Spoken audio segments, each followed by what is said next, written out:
ઓળખીતા તમે પોતે જો એમાં નામમાં હો તો એ લઈ જજો. અને હવે પછીનો પ્રોગ્રામ ઘણા બધાને પૈસા આવી ગયા છે. 5મી જુલાઈએ વન ડે પિકનિકનો છે. એ પછી હિંડોળાનો જે પ્રોગ્રામ છે એના વિશેની સૂચનાઓ તમને સમય પ્રમાણે આપવામાં આવશે. વાંચીએ ત્યારે અનેક દીકરીઓની યાતનાના અને તેમના જાતીય શોષણના સમાચાર વાંચીએ છીએ. આ વાંચીને આપણને દુઃખ થાય છે. કોઈ વાર તેની ચર્ચા કરીએ છીએ અને છાપું ઘડી વાળીને મૂકી દઈ એ ઘટના ભૂલી જઈએ છીએ. પણ આજના આપણા મહેમાન મિત્તલબેન પટેલ તેમના પત્રકારત્વના અભ્યાસના એક ભાગ તરીકે શેરડીના ખેતરમાં કામ કરતા મજૂરોની સ્થિતિ અંગે સર્વે કરવાનો હતો એમને. અને એ વખતે તેમણે જે જોયું અનુભવ્યું એને આધારે તેમણે પોતાના જીવનનો રાહ નક્કી કરી લીધો. યુવાન અડગ મનોબળવાળા અને હિંમતવાન એવા મિત્તલબેને હાંસિયામાં ધકેલાઈ ગયા હોય એવા વર્ગના લોકો માટે કંઈક કરી છૂટવાનું નક્કી કર્યું. તેમનો માર્ગ સરળ અને સલામત તો નહોતો જ, પણ હિંમતે મરતા તો મદદે ખુદા એ કહેવતની જેમ તેઓ આગળ વધતા ગયા. આજે વિચરતા સમુદાય સમર્થન મંચ એટલે કે SVVM ના સ્થાપક તરીકે ભટકતી અને વિમુક્ત જાતિના લોકોના આર્થિક, સામાજિક અને શૈક્ષણિક પ્રશ્નો હલ કરવામાં વ્યસ્ત છે. આ માટે તેમને નારી શક્તિ એવોર્ડ અને રિયલ હીરો એવોર્ડ મળ્યા છે. બહુ જ નાની ઉંમરથી પડકાર ઝીલવાનો સ્વભાવ ધરાવતા મિત્તલબેન પોતે ગુજરાતના નાના ગામમાં ભણ્યા અને અભ્યાસ કરતા કરતા જ તેમને પોતાની કેડી કંડારી. એક મજાની વાત એ છે કે સ્ત્રી મંડળ સાન્તાક્રુઝનો એક આગવો કાર્યક્રમ સ્થાપના દિન આપણે દર વર્ષે ઉજવીએ છીએ અને સ્વતંત્ર ધીરુબેન પટેલના માતુશ્રી ગંગાબેન પટેલ સમાજ સેવા સન્માન એવોર્ડ સામાજિક કાર્યકર્તાને આપીએ છીએ. આપણા 89માં સ્થાપના દિનની શરૂ થયેલો આ એવોર્ડ સૌ પ્રથમ મિત્તલબેન પહેલો એવોર્ડ મિત્તલબેન પટેલ અને પન્નાબેન પટેલને આપવામાં આવ્યો હતો. પન્નાબેન ચીફ ગેસ્ટ હતા. હું ત્યારે મેમ્બર નહોતી એટલે મને એ વિશે ખ્યાલ નથી, એટલે સોનલબેને કહ્યું એના માટે થેન્ક યુ. ત્યારથી તે આજ સુધીના સમયગાળા દરમિયાન તેમની કર્મયાત્રામાં આવેલા વિવિધ વળાંકો અંગે આપણે તેમને મોઢે જ આગળ સાંભળીએ. મિત્તલબેન. સમાજ સેવા તો શું કહું, પણ સમાજ માટે જે કાર્ય શરૂ કર્યું અને એ વખતની એજ અને એ વખતે કોઈ પોંખે ને એ આપણને બહુ ગમે એમ ના. એ હવે આખા એ ફેઝમાંથી બહાર નીકળી ગયા, પણ એ વખતે એવું હતું કે બહુ સરસ. અને મુંબઈમાં ધીરુબેને ફોન કર્યો, અહીંયા આવી અને પહેલું સન્માન મારું હતું કે જેમણે મને એ પોંખી એ રીતે એમ. પછી તો અનેક એવોર્ડો મળ્યા જે કામ કરીએ બધામાં. એવોર્ડ એ આમ પેલું સામાજિક રીતે એવું છે કે પરિણામની રીતે લોકો જોતા હોય કે તમે સરસ કરો છો એ રીતનું, પણ વાત તો અંતરની છે આપણા મહિલાની, કે એનાથી બેસ્ટ કોઈ જજ હોઈ ન શકે. અને એ જ આપણને કે આપણે સરસ કરીએ છીએ. અને સમાજ તો પછીની વાત આવે છે, એટલે પણ સરસ રીતે યાદ કરીએ ધીરુબેનને એ રીતે. મારી સફરની વાત ખાસ તો જે કામ કરી રહી છું અત્યારે વિચરતી જાતિઓના સંદર્ભમાં અને સુકામાં કામ કરવાનું નક્કી કર્યું અને કેવું થઈ રહ્યું છે એની વાત મારે આજે ખાસ કરવી છે. આમ એવું છે કે ઘણા બધા લોકો, હું મુંબઈ લગભગ આવતી રહેતી હોઉં અવારનવાર, કેમ કે મુંબઈનું હૃદય છે ને દરિયા જેવડું છે. અમારી સાબરમતીમાં અમે એના કિનારે રહીએ અમદાવાદના, તો અમદાવાદની તાસીર બહુ જુદી છે અને એ સંકુચિત છે એમ. એટલે એક જ પરિવારના બે ભાઈ હોય અને ડોનેશન આપવાની વાત આવે ને તો હું એવું કહી કે અમદાવાદ નદી જેવું વર્તે અને મુંબઈ દરિયા જેવું વર્તે. એના જેવું એક જ પરિવાર હોય તો પણ ઓફકોર્સ એમ. અને દરિયો વિશાળતા તમને એ વિશાળતા શીખવે છે એમ. એટલે એ રીતે મુંબઈ ગરા એ વિશાળતા સાથે જીવે છે. એટલે અવારનવાર અહીંયા આવવાનું થાય, બહુ જ બધા લોકોને મળવાનું થાય. એમાં એક વખતે એક વ્યક્તિએ મને પૂછેલું કે તમારી લાઈફની ઉપર થ્રેટ પણ ઘણા બધા આવે છે કામ કરીએ બધામાં, અને એમને એમ લાગ્યું કે આ એવા લોકો છે કે જેને સામાન્ય રીતે બહુ સ્વીકાર ન કરતા હોય ને. આમ તમે જુઓ તો જેની ઇમેજ ખરાબ છે સોસાયટીમાં, ચોરી કરવાવાળા છે, કોઈ અનૈતિક પ્રકારના વ્યવસાયો કરે છે, તો એમને એમ થાય કે તમે એમની સાથે શું કામ કરો એમ. તમે પાછું આપણી ત્યાં પેલી નાત જાતની પ્રથાઓ પણ ખરી, એટલે એક રીતે એમ પણ કહેવાય કે તમે તો સારા ઘરના છો એમ, અને સારા ઘરના છો તો શું કામ જાઓ છો ત્યાં આગળ. એટલે વાત બહુ સાચી છે સામાજિક દ્રષ્ટિકોણથી, પણ એવું લાગે કે સારા ઘરના વ્યક્તિઓ કે કોઈ સમાજમાં થઈ રહેલી બરાબર અથવા અયોગ્ય જેને કહી શકાય એવી વાત જે તમારું મન સ્વીકારતું નથી, તમને એમ લાગે છે કે આ બિલકુલ બરાબર નથી, તો માણસ તરીકે આપણું કર્તવ્ય શું એમ. એટલે ઘણા એવું કરતા હોય કે આંખ આડે પેલો પડદો કરી દેવાની વાત છે કે ભાઈ ઠીક છે, પોતાનામાં કરુણા જાગે એટલે એને એમ થાય કે ના ના હું આ ભૂખ્યું છે, તકલીફમાં છે, હું શું કરું, એટલે આપણું પર્સ ખોલીને એમાંથી આપણે પૈસા આપી દઈએ, કોઈક નાનો ચેક આપે, કોઈક મોટો આપે, કોઈ કંઈ પણ રીતે. અને ત્રીજા એ પ્રકારના વ્યક્તિઓ હોય જે મને એમ લાગે છે કે અમારા જેવા, જેને એમ થાય કે ચેક આપી દઈશું કે આ ખાડે પાટો કરી દઈશું તો ચાલવાનું નથી, ક્યાંક મથવું પડશે એમ. અને મથવું એટલા માટે પડશે કે એમની આખી જે પરિસ્થિતિમાંથી જે લોકો જે પીડા તકલીફો વેઠે છે એના માટે પેલી કહેવાય ને એની સમાનુભૂતિ તમે એક વખતે કરો તો તમને વધારે આઈડિયા આવે કે કઈ સિચ્યુએશનમાં એ લોકો છે. અને ક્યારેક એવું પણ થાય કે એ તમારે કરવું નથી પડતું હતું, એ પોતમેળે થઈ જાય છે. જેમ કે મને એમ થાય કે સમાજ સેવાનું ક્ષેત્ર ના મેં કંઈ પસંદ નહોતું કર્યું, અને મેં જીવનમાં જન્મ્યા પછી સમજણ આવે અને આપણે નક્કી કરીએ કે મારે શું કરવું છે, તો એ સમજણમાં મેં કોઈ દિવસ નક્કી નહોતું કર્યું કે મારે સમાજ સેવક બનવું છે. મનમાં હતું કે અધિકારી થઈશ, પહેલાં એન્જિનિયર બનવું હતું, પછી થયું કે હવે યુપીએસસી કરીને અધિકારી બની છે. પણ દરેક વ્યક્તિની એક જર્ની હોય છે, અને એ જર્ની તમારી આંખો ખુલ્લી હોય, મન સાબદું હોય તો એ જર્નીમાંથી તમે બહુ બધું શોધી શકો છો. અને એ જર્ની મારી અમદાવાદમાં આવું, આમ ખેડૂત પરિવારમાં જન્મેલી, મા બાપ બહુ બધું કંઈ ભણ્યા નથી એમ, પણ માં છે ને બહુ સ્વતંત્ર વિચારોવાળી, 7 ધોરણ જ ભણેલી, પણ એને એવું હતું કે મારી દીકરી છે, મારા બાળકો છે એ સરસ ભણવા જોઈએ, મને હોસ્ટેલમાં એણે મૂકી એમ. અને એ વખતે બહુ ગમતું પણ નહોતું, એવું થતું હતું કે મને શું કામ હોસ્ટેલમાં મૂકે છે, હું તો અહીં એમની પાસે બહુ બધું છે તો મને રાખીને ભણાવે ને પાસે. પણ કદાચ એ મને બહાર મોકલી એના કારણે એક વિશાળ દુનિયાના પરિચયમાં હું આવી એમ. અને ગ્રેજ્યુએશન કમ્પ્લીટ થયું, અમદાવાદ યુપીએસસી માટે આવી, અને થોડોક મા તરીકે સ્ત્રીની ભૂમિકા કેટલી બધી અગત્ય, સ્ત્રી કરતાં હું કહીશ કે માની ભૂમિકા બચ્ચાના જીવનમાં આપણે બધા જાણતા હોઈએ છીએ, વાતો બી કરીએ છીએ, પણ એ બહુ જ અગત્યની છે. ફ્રીડમ કેવી આપે છે ને બાળકને, એના માટે મને એવું છે કે હું મારા પિતા કરતાં મારી માનું નામ વધારે લઉં, કેમ કે એણે ફ્રીડમ મને આપી. મેં ગ્રેજ્યુએશન પૂરું કર્યું, મેં કીધું હું અમદાવાદ મમ્મી જઈશ, મારે યુપીએસસીની પ્રિપરેશન કરવી છે, અને એણે કીધું કે જા. અને એક પણ સવાલ મને એમ થાય કે હું રાત્રે 2 વાગે પાછી આવું તો એણે મને એવું નથી પૂછ્યું કે હાય 2 વાગ્યા તો અત્યાર સુધી ક્યાં હતી, એવું નહીં પૂછ્યું એને મને. તે જમ્યું છે અને ન જમ્યું હોય તો જમવાનું છે તું જમી લેજે એમ, એવી રીતે. એ મને એમ પણ ન પૂછે કે તું કયા વાહનમાં આવી. આ મુંબઈ સિટીની વાત નથી કે અમદાવાદ સિટીની વાત નથી, હું એક નાનકડા ગામની વાત કરું છું કે જ્યાં જવા માટે તમને વાહન પણ ન મળે.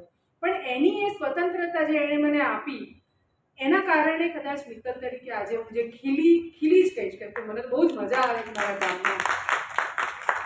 શેરડી કામદારો એ વિભૂતિબેને જે કહ્યું એ વિષય એટલે એક ફેલોશિપ મળી પત્રકારત્વ ભણતી હતી એ દરમિયાન, કે તમે સ્થળાંતર કરતા મજૂરોના શું પ્રશ્નો છે સમજી અને એના વિશે આપણે એટલે એક સૂચન સમાજને આપણે કરી શકીએ એ રીતના.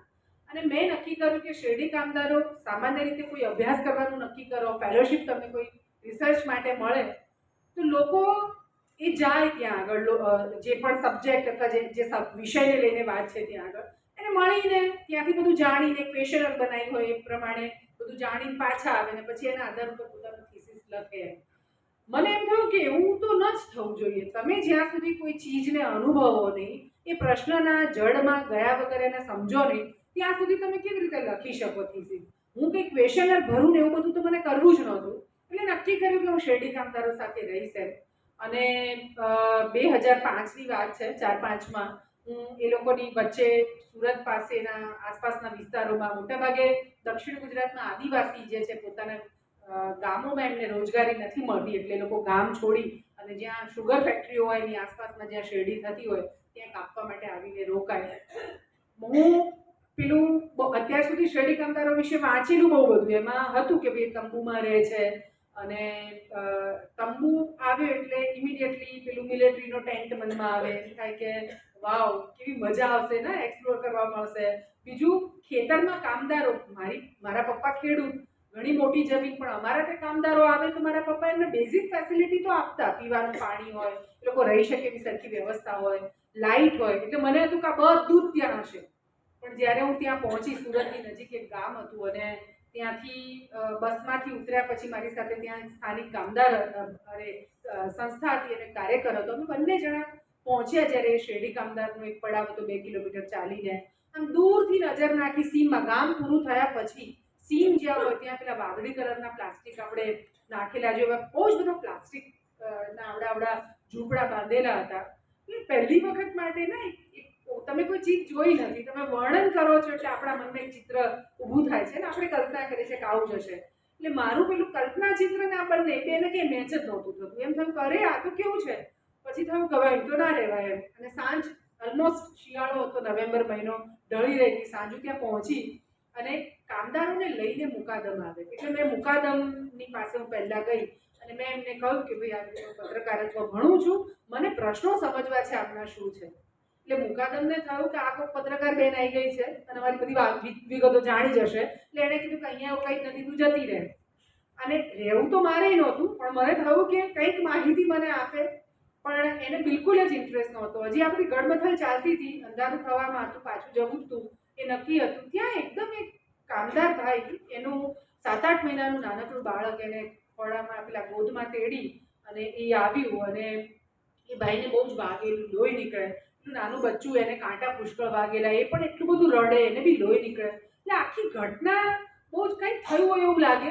પણ એ રડતો હતો ને ટ્રાઇબલ એની પોતાની લેંગ્વેજમાં કંઈક બોલતો હતો. એટલે મેં મારી સાથે પેલો ભાઈ હતો મુકેશ, એને પૂછ્યું કે શું થયું છે.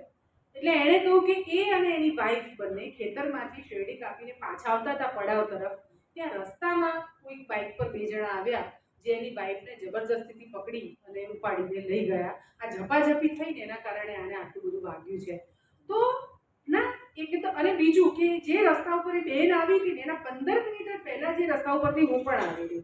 એટલે એ કેટલો બધો લાઈફમાં હું છોકરી છું અને મારાથી આવું કામ થાય, આવું કામ ન થાય, તો મને જિંદગીમાં વિચાર, મને એમ કે બધું જ થાય. કોઈ પણ જગ્યાએ હું સ્ત્રી છું એ મને કોઈ જગ્યાએ નડ્યું હોય એવું મને હતું જ નહીં અને હું માનતી પણ નહોતી. પણ ફર્સ્ટ ટાઈમ મને ડર લાગ્યો કે આ ઓલી બેનની જગ્યાએ કદાચ હું પણ હોઈ શકે તેમ. અને પછી પહેલો એ બેનનો વિચાર તો પછી પહેલાં મને મારો જ વિચાર આવ્યો કે પાછું જવું કે નહીં એમ. અને જવું તો ઓલી બેન સાથે થયું તો એ સેમ ઘટના મારી સાથે થઈ શકે તો. એટલે એ વિચાર તો માંડી વાળ્યો. વેરી નેક્સ્ટ એવું મનમાં આવ્યું કે હવે પોલીસ આવશે. આપણા ત્યાં સામાન્ય રીતે આવી ઘટના ઘટે તો ભલે મોડી પણ આવે ખરી એમ. એટલે મને હતું કે આવશે, પણ થોડી વાર થઈ, અડધો કલાક, પોણો કલાક નીકળ્યો, પેલી ભીડ આખી વિખેરાઈ ગઈ પણ પોલીસ ન આવી. એટલે પછી મને થયું કે કેમ નહીં. ત્યારે એ લોકોએ કીધું કે પોલીસને બોલાવીએ તો ફરીવાર આ મુકાદમ છે, અમને કામ પર ન લાગે, એટલે અમે પોલીસને ન બોલાવીએ. એટલે થયું કે જીવવાની કેવી મજબૂરી એમ. એક સ્ત્રી, એક બાળકની માં અને એનો પતિ છે, એને કેટલો બધો વલોપાટ થતો હશે પણ તોય એ અવાજ નહોતો ઉઠાવી શકતો. એટલે મેં કીધું પણ એ બેનનું શું? તો એમણે મને જવાબ આપ્યો એ લોકોએ કે તો 1-2 દિવસમાં આવી જશે. એટલે શું આટલું સાહજિક રીતે આપણે આ ચીજને સ્વીકારી લેવાની? એ જે આમ હથોડાની જેમ મગજમાં પડ્યું. અને પહેલાં તો એ વખત તો નિર્ણય એ થયો કે ભાઈ આપણે પાછું નહીં જવું સુરત. હું અહીંયા કોઈ પણ મને સુવડાવશે તો અહીંયા સુઈ જઈશ, કેમ કે પેલું બીક મનમાં એટલી બધી ઘૂસી કે મને ઉપાડીને લઈ જાય તો. મેં મુકાદમને કીધું મને આટલી રાત તારી ત્યાં રોકાવા દે, પણ એણે મને કીધું કે ના, તમારે અહીંયાથી જાઓ, તમારે જ્યાં જવું હોય ત્યાં આગળ. પછી એક કામદાર બહેન પાસે ગયું અને એના છાપરા પાસે જઈને મેં એને કીધું તું મને આજની રાત તારા છાપરામાં રોકાવા દઈશ. અને મને બહુ જ આમ એવું એટલું સરળ રીતે એને કીધું ને કે સૂઈ જજે ને તે તું તાર. અને ઓલવેઝ હું બહુ બધી જગ્યાએ વાત કરતી હોઉં છું ત્યારે હું એ સવાલ મને અને આપણા જેવા બધાને પૂછું કે શું એવી કોઈ કામદાર બેન જેના ઠેકાણા નથી કપડાના, જે મેલી ઘેલી છે, એણે આવીને મારો દરવાજો ખખડાયો હોત ને એણે મને કીધું હોત કે મને આજની રાત તારા ત્યાં રોકાવા દે, તો હું શું હા પાડવાની હતી એમ?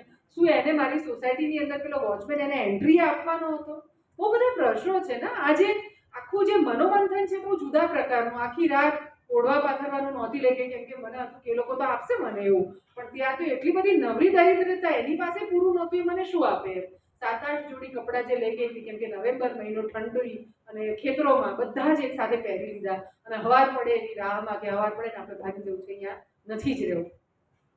સવારના ઓલમોસ્ટ આખી રાત ઊંઘવાનો તો કોઈ ક્વેશ્ચન જ નહોતો. બીક બહુ લાગેલી એ વખતે, જિંદગી પહેલી વખતે ડરી હોય છે એટલું બધું. પણ સવાર પડ્યું, હું છાપરામાંથી બહાર નીકળી અને મેં જોયું કે ગઈકાલ રાતના એક આવડી મોટી ઘટના ઘટી છે, જેની કોઈ ચર્ચા આખા દંગામાં પડાવમાં નથી. રૂટીન બધા ઊભા થઈને દાંતણ કરતા કરતા ખેતરમાં પેલો કોઈતો પકડીને જઈ રહ્યા છે. એટલે થયું કે આ કેવી જિંદગી છે અને શું કામ આ બધું આ વેંઢારે છે, બેઠે છે. અને મને એક સવાલ એ થયો કે હું કેમ અહીંયા છું એમ. મારી શેરડી, એટલે આમ એવું કે મારું વતન ઉત્તર ગુજરાત, મહેસાણા, તો એમ થાય કે મહેસાણામાં તો કોઈ દાડો શેરડી પાકતી નથી, મારા બાપા એમના ખેતરમાં નથી પકાવતા, તો મેં સબ્જેક્ટ તરીકે કપાસના કામદારો લઈ શક્યું હોત કે XYZ કરી શક્યું. મેં એમાંનું કોઈ પસંદ ના કર્યું ને શેરડી કામદારો જ કેમ? અને કર્યા પછી જે દિવસે હું ત્યાં પહોંચું છું એ જ દિવસે આવી ઘટના કેમ? એટલે અગેન પેલું જે કહેવાય ને કે માર્ગમાં ચાલતા તો આપણે બધા જઈએ છીએ, પણ આપણું કોન્શિયસ ને આપણું માઇન્ડ જાગતું ન હોય ને તો ઈશ્વરના ઈશારા છે ને આપણને સમજાતા નથી હોતા, આપણે ચાલ્યા જઈએ છીએ. મને એવું લાગ્યું કે ક્યાંક કુદરતનો કંઈક સંકેત છે, અને એ સંકેત મને એમ કહે છે કે તારે સમજવું જોઈએ, નહીં તો હું અહીંયા આવે જ નહીં. ઘટનાઓ ઘટતી હશે, પણ મને એમ લાગ્યું કે આની પાછળનો કોઈ સંકેત છે. તો શું ભાગી જવું? તો મને ના પાડી કે ના, ભાગીશ તો તને એ સમજાશે નહીં કે શું સંકેત છે, તો તું રહે. હવે કેટલું બધું અઘરું હતું, તમારે ક્યાં જવું, કોની પાસે, કશી જ ખબર નહીં, પણ મન હતું કે ના આવે. પછી હું 1.5 મહિનો એમની વચ્ચે રહી, એવામાં જ અલગ અલગ પડાવમાં. હું રોડ પર, ફૂટપાથ પર સૂતી છું, ભીખ માંગીને મેં ખાવા ખાધું છે. એવા ગંદાતા જે નદીમાં નીકળતા કેમિકલ વાળું પાણી જે કહેવાય ને, એવા ગંદા પાણીથી હું નાહી છું. એટલે આમ આખી કોઈને પેલી કહેવાય ને કે હું આ યશોદામાં જેવું છે, બધા કહે ને કે કૃષ્ણને યશોદાએ પાળ્યો, મોટો કર્યો, એની માં એ નહોતી એમ, પણ એવું છે કે એણે માની જેમ એનું જતન તો કર્યું, એટલે મોટા કર્યા કૃષ્ણને એમ. મને એમ છે કે હું એ જાતિમાં કે ગરીબીમાં હું નથી જન્મી, પણ ગરીબી કેવી હોય ને એની મેં એકદમ અનુભૂતિ જેને કહેવાય ને એ મેં કરી. ફૂટપાથ પર તમારે સૂવું એટલે શું એમ. મને એક જગ્યાએ કેટલાક ગામોમાં વળી સારા મુકાડમ હોય તો મને બહુ પ્રેમથી રાખે કે બેન તમારા માટે શું કરીએ, એવું જ એક ગામ હતું. અને એમાં મુકાદમે મારી માટે એવું કહ્યું તો મારી માટે એણે કીધું કે બેન મેં તો મુરગી બનાવી તમારા માટે. મેં કીધું પૈસા મને આમાંથી મુક્ત રાખો. પણ એ આખો એક ભાવ.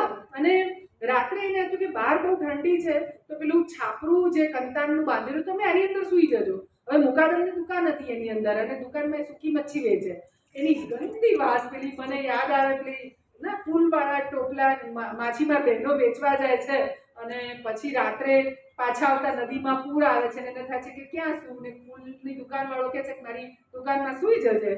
અને પછી એ માછીમાર બહેનોને ફૂલોની એટલી ગંધ આવે છે, ને થાય સારું આવી ગંધ, મને તો ઊંઘ નથી આવતી એમ. એટલે પછી રાત્રે પેલો માછલીનો ટોપલો જેમાં એમણે માછલી ભરતા હોય એ મોઢા ઉપર રાખે છે, અને માછલીની સુગંધ આવે છે એમને, એમને ઊંઘ આવે છે. તે મારી દશા એના જેવી કે મને આમાં, અને એની ચિંતા હતી એટલે એને એમ હતું કે બેન છે ને છાપરામાં શું હોય. હું તો ઉઠી, મેં એને કીધું કે ભાઈ તમારો ભાવ બહુ સારો, પણ હું તો આમાં ઊંઘી નહીં શકું, તો મરી જઈશ એવું થાય છે મને. એના કરતાં હું બહાર સૂઈ જાઉં. હવે બહાર રોડ, અને રોડની સાઈડ પર બહુ જ બધા, તમે મુંબઈમાં પણ જોઈએ છે, ફૂટપાથની બાજુમાં બહુ બધા હરોળમાં લોકો સૂતા હોય, તો એવી જ હરોળમાં બધા સૂતા હતા. એણે મને એક જગ્યાએ પેલું પ્લાસ્ટિક એક પાથરી આપ્યું, 2-3 કોથળીઓ, એની પર એક ગોદડું નાખી આપ્યું, અને એણે કીધું કે સૂઈ જાઓ. બધા કામદારો વાતો કરતા હતા, હું લાઈનમાં જ સૂતેલી. એટલે એક કામદાર બોલ્યો કે ફલાણી જગ્યાએ કાલે તો ટ્રક ઊંધો પડી ગયો એમ. 2 જણા રોડ પર પેલા હતા ને એમ કે એ તો ગયા. હવે આવું બોલે અને તમારી શું ડરો, હું સીધી ઊભી. મેં કીધું અહીંથી બી ટ્રક નીકળે છે, તો પેલા તો કીધું કે હા બેન ટ્રક, અને એણે કીધું કે દારૂ પી લીધું હોય એમ, ટ્રક ચલાવતા દારૂ પી લીધો એટલે આમ છટકી જાય એવું. એટલે હું એકદમ ઊભી થઈ ગઈ. મેં એને કીધું મેં તું અહીંથી ટ્રક નીકળે તો કે બેન રોડ છે તો નીકળે જ ને એમ. મેં તો દારૂ પી દેલા હોય કે હોય બી ખરા એમ. પછી એને ખબર પડી કે મને બીક લાગ્યું, એમ જ બેસી કે મારે શું કરું, હું રોડ બાજુ શું રાખું, માથું રાખું કે મારા પગ રાખું એમ. પહેલાં તો એવું થયું કે ભાઈ પગ રાખું, અગર પડે કંઈક થાય ને તો પગ કપાય તો ભાઈ જીવાય તો ખરું એમ. પછી થયું કે ના ના, આ તો પછી તો આખી જિંદગી કોઈકની હોશિયારી, તો મારે હોશિયારી નથી વેઠવી, એના કરતાં માથું બરાબર છે. સિરિયસલી મને હું માથું એ બાજુ કરીને સૂતેલી. પણ આ કેટલી ફની લાગે હું આખી આ વાત કરું, પણ મને એમ થાય કે એ લોકો રોજ જીવે છે આ બધા. અને એવરી ડે તમે ક્યાંક ને ક્યાંક દેશ દુનિયાભરમાં અસંખ્ય આવા કેસીસ બી આપણે સાંભળીએ કે ભાઈ ફલાણી જગ્યાએ કોઈકના નબીરાઓ છે જે મોટી ગાડી લઈને નીકળે છે અને ફૂટપાથની નીચે કે પેલા બ્રિજની નીચે સૂતા છે ને એની ઉપર ફરી વળે છે. હમણાં જ 1.5 વર્ષ પહેલા સાવરકુંડલામાં બ્રિજની પાસે એક આખો ગાડલિયા પરિવાર, જેમની સાથે હું કામ કર્યું, એ પરિવાર ત્યાં છાપરું કરીને પેલું લોખંડમાંથી તવી તવેતા બનાવતો હતો.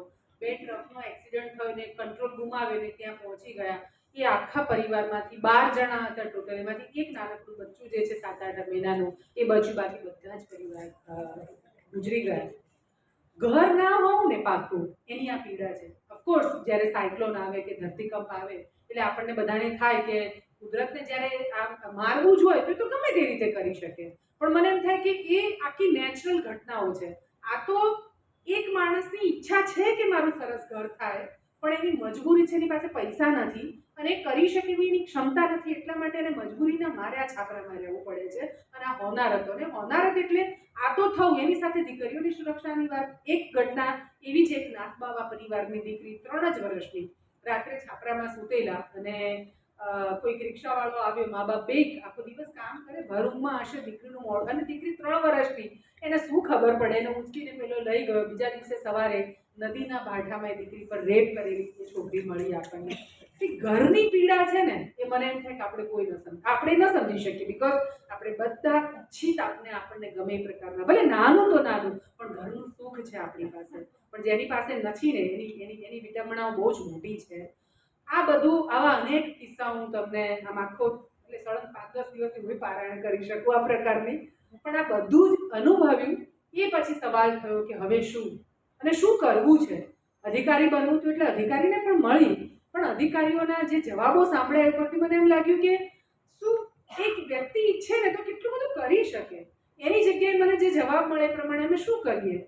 સિસ્ટમ નથી, ફલાણા પ્રોબ્લેમ, ઢીકણા પ્રોબ્લેમ, લાઈક પ્રોબ્લેમ ગણાવો હોય તો આ દુનિયામાં કેટલા બધા છે. તમને અહીંયા બેઠા બેઠા બી આપણે કહીએ કે આ હોલમાં હવે પ્રોબ્લેમ બતાવો તમે, તો એ આપણે ના હોય તો ખોળી કાઢીએ બધા, બિકોઝ આપણું માઇન્ડસેટ છે ને એ પ્રોબ્લેમ ખોળવા માટે બન્યું જ છે, જાણે એ શોધી જ કાઢે. એમ સારું કરવા માટેની વાત આવે તો 10 વખત વિચારવું પડશે કે હજી શું કરી શકાય. તો એ ચીજો મેં ક્યાંક એની અંદર જોઈ અને ધ્યાન થયું કે મારે કોઈ સરકારી અમલદાર નથી બનવું, પણ શું ગમે તો એમાં અગેન હું મારી માની વાત લાવીશ.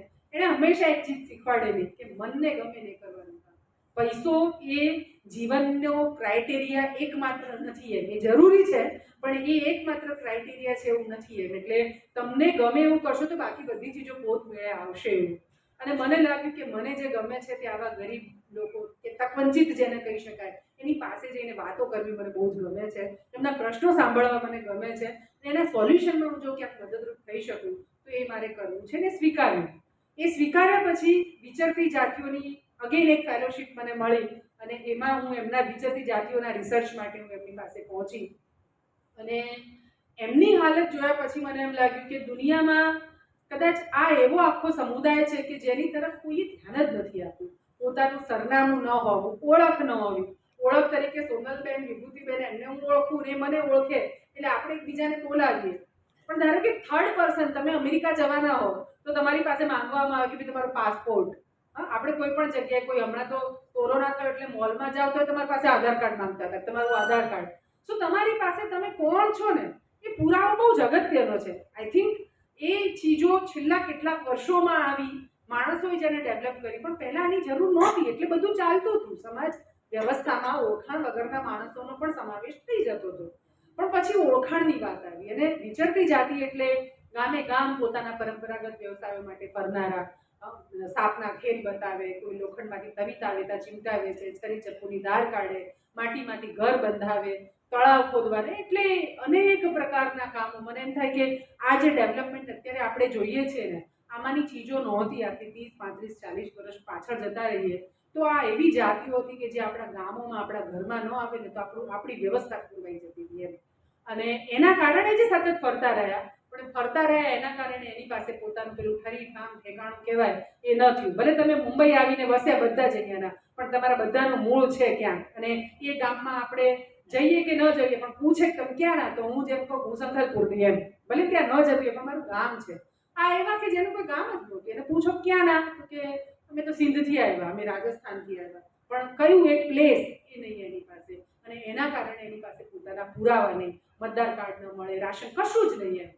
અને એ ન હોવાના કારણે એમના માટે જે વિધિસર યોજનાઓ આપણે કહીએ સરકારની, આમ તો આપણો દેશ કલ્યાણકારી રાજ્યની વિભાવના સ્વીકારી છે, હું માનીએ કે તકવંચિત હોય જે ગરીબ છે એના માટે આપણે ઘણું કરવું પડે, પણ આમની માટે એવી કોઈ યોજનાઓ પણ એ વખતે નહોતી. 2005-6ની વાત કરું, કેમ કે એમને એ વોટર કાર્ડ એમની પાસે નહોતા, વોટિંગ રાઇટ્સ નહોતો, એટલે અવાજ નહોતો એમનું. અને અમને લાગ્યું કે આ કામ સૌથી મોટું છે ને કરવા જેવું છે, પણ બહુ જ અઘરું. તમે જુઓ કે તમારી પાસે જન્મનું પ્રમાણપત્ર નથી, કશું જ નથી, અને એનું વોટર આઈડી કાર્ડ બનાવવાનું કેટલું મુશ્કેલ.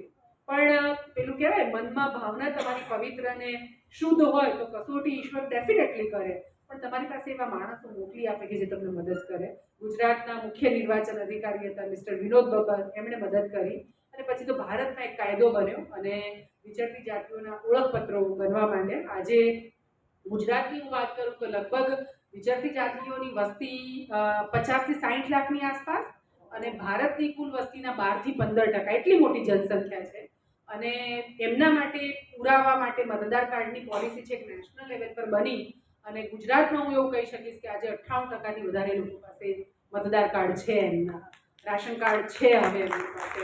તો એક લાંબા ગાળાનો સંઘર્ષ હોય છે કોઈ પણ કાર્ય જ્યારે શરૂ કરીએ ત્યારે, પણ એ સંઘર્ષમાં ટકવું ને સૌથી વધારે અગત્યનું છે. તમે નાસી પાસ થવાના અસંખ્ય તમને કારણો મળે, અને એમ થાય કે થશે, અને થાય અઘરું જ એટલા માટે કેમ કે પૈસાદાર અથવા હું ઇન્ફ્લુઅન્સ કરવાવાળી વ્યક્તિ હોઉં તો મને બહુ બધા લોકો મદદ કરે, મારી પાસે નથી તો, પણ હું જેમનું કામ લઈને બેઠી હતી એનું તો કોઈ ઇન્ફ્લુઅન્સ કરવાવાળું નહોતું. હું પોતે એવી કોઈ ઇન્ફ્લુઅન્સર નહોતી, કેમ કે મારા બાપા તો સામાન્ય ખેડૂત હતા, હું કોઈ મોટી ધનપતિની દીકરી નહોતી, અથવા એવા કોઈ જોરદાર પેલા વ્યક્તિની દીકરી નહોતી, મારી વાતે કોણ સાંભળે. પણ આ બધું જ પેલું કહેવાય ને કે હતું કે મારે કંઈક કરવું છે, આ પરિવારો માટે કંઈક કરવું છે, અને પછી બધી યોજનાઓ એક પછી એક. અને હું એવું માનું છું બહુ દ્રઢપણે, હું ને હવે તમારી આખી ટીમ, કે બધાના હૃદયમાં ભગવાન છે, ઈશ્વર બેઠો છે કોઈના કોઈ સ્વરૂપનો, પણ ક્યાંક એની પર ધૂળ ચડી ગઈ છે, અને જો ઠીક કરીએ ને તો દરેક વ્યક્તિમાં એને સારું તો દરેકને કરવું છે. કેટલાક એવા અધિકારીઓના કિસ્સામાં ખાસ એવું થતું હોય કે ભાઈ 60 પછી એમને એમ થાય કે અમારે કંઈક સમાજ માટે કામ કરવું છે. હું કહેતી હોઉં છું તમે જ્યાં બેઠા છો ને ત્યાં તમને આખી જિંદગી ભગવાને તક આપી એમ, પણ તમે લઈ ન શકે એમ. આફ્ટર 60 યાદ આવ્યું કે મારું ઉપરનું બેંક બેલેન્સ શું છે, એટલે આપણને થાય કે સારું હવે તો કંઈક કરવું પડશે એમ.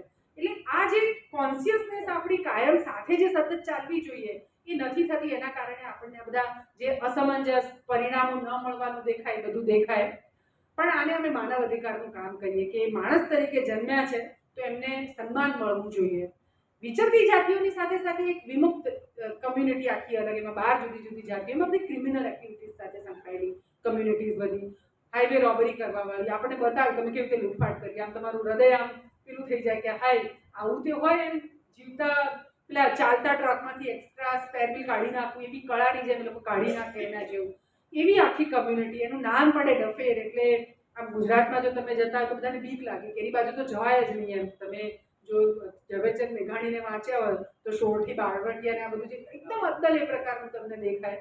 અને એ એકચ્યુઅલી મને આ જાતિઓના પ્રેમમાં જે હું પડી એ મને ડફેરોએ પાડી એવું કહું, કેમ કે એ લોકો એવા ખૂંખાર, એ બધું એમના વિશે જાણેલું એટલે જ હું મળવા માટે ગયેલી કે ભાઈ એવી કે કેવી પ્રજા છે જે ખાલી ચોરી લૂંટફાટ કરીને જીવે, પણ સતત પ્રયત્ન. ચોરી લૂંટફાટ કોઈને કરવી નથી હોતી, કોઈને અનૈતિક પ્રકારના કામો સ્વીકાર્ય મનથી કરતા હોય એવા કેટલાક હોઈ શકે, બાકી બધા નથી હોતા.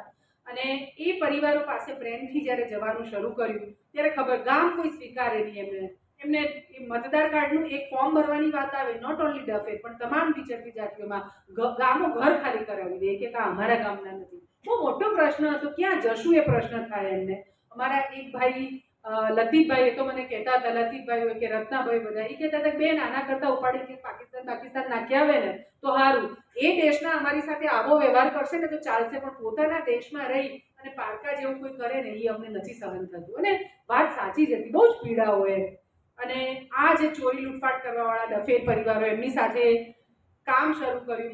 અમારો એક કામ કરવાની આખી જે પદ્ધતિ રહી ને એમાં હંમેશા કોઈને આપણને એવું લાગે કે આ બરાબર કામ નથી, પણ અમે કોઈ દિવસ ન કહીએ. વ્યક્તિગત રીતે એમ થાય કે કોઈ સારું કરે છે કે નથી કરતું એ જજ કરવાવાળા આપણે કોણ? એમ આપણે તો જસ્ટ એ શું કરે છે જુઓ. સારા તમને લાગે છે સામાજિક રીતે કે આ બરાબર નથી તો બેસ્ટ ઓપ્શન આપો એને, અને ઓપ્શન મળશે તો કોઈ વ્યક્તિએ કરવાનું જ નથી.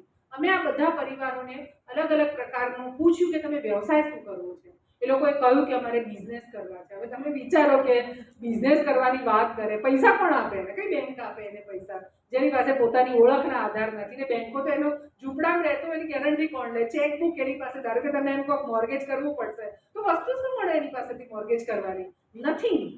પણ હું એવું બહુ દ્રઢપણે માનું કે કોઈ પણ કામ જે છે એમાં સૌથી અગત્યની શ્રદ્ધા છે. જ્યારે તમને એ કામમાં શ્રદ્ધા હોય ને જેના માટે કામ કરો છો એનામાં શ્રદ્ધા હોય ને તો તમે એમાં સફળ થાવ. નહીં તો ઘણી વખતે હું ઘણા બધા લોકોને જોઉં એવું કે એ લોકો તો આવા જ એમ. એ લોકો એટલે શું? એ જ્યાં સુધી મારા નથી બનતા ને ત્યાં સુધી બદલાવ નથી આવતો એમ. અમે શરૂ કર્યું લોન આપવાનું, એક બે જણને આપી. શું કરશો? બધા આમ તો હું ધંધાદારી બધા જ પોતાની રીતે ભલે છરી ચપુરી ધાર કાઢે પણ પોતાની રીતે કરે એમ. અને એ એટલું સરસ ચાલ્યું. 5 લોકોથી શરૂ કર્યું હતું. અત્યારે 7,000થી વધારે પરિવારોને અમે લોન આપી અને અમારા 7 કરોડ એમની વચ્ચે રોટેટ થાય છે. અને એનપીએ નથી અમારું એ કંઈ એમ. બધા જ લોકો પૈસા ભલે થોડુંક કોઈક વખતે મોડું થાય તો ભરી જાય છે. એવું જ થયું ઘર બાંધવાનું કામ, કે સરકારે હવે યોજનાઓ બની એમના માટે અને રહેવા માટે પ્લોટ પણ ફાળવવાના શરૂ કર્યા. અને પ્લોટ ફળવાયા પછી અગત્યનું છે ઘર એમ. અને મજાનું ઘર બનવાની હોશ તો દરેકને હોય એમ, પણ પૈસા ન હોય. સરકાર 1,20,000 રૂપિયા આપે પણ 1,20,000માં ઘર કોનું થાય? અને એમાં થયું કે આપણે એની અંદર જો ઉમેરી શકીએ તો ઉમેરીને મજબૂત સરસ મજાના ઘર બાંધી. અમે 1500 જેટલા ઘરો અમે બાંધ્યા અત્યાર સુધીમાં અને દર વર્ષે અમે નવા બાંધતા જઈએ છીએ એની અંદર.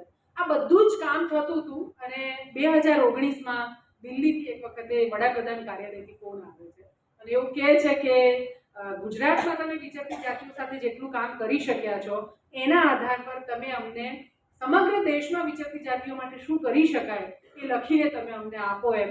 એના આધાર પર સરકાર કંઈક કરવા ઈચ્છે છે. આ બહુ મોટી વાત હતી. અત્યાર સુધી કોઈ જેની પાસે જોવા તૈયાર નહોતું, કોઈને પૂછવાની વાત બી નહોતી. અને અમે થોડું સ્ટ્રેટેજિકલી કરેલું પણ ખરું. ગઈ વિધાનસભાનું ઇલેક્શન હતું 2017નું, ત્યારે અમે એક પ્રયત્ન કર્યો કે વોટરની સંખ્યા અમે ગણી તાલુકા દીઠ કે વિચરતી જાતિઓના વોટ કેટલા છે. હરેક ચીજમાં ઇમોશનલી આપણે કોઈ કામ સાથે જોડાઈએ છીએ પણ મન અને બુદ્ધિનો ઉપયોગ પણ આપણે સતત કરવાનો છે તો તમારી સફળતામાં પેલું કહેવાય ને એના ચાન્સીસ વધી જાય છે.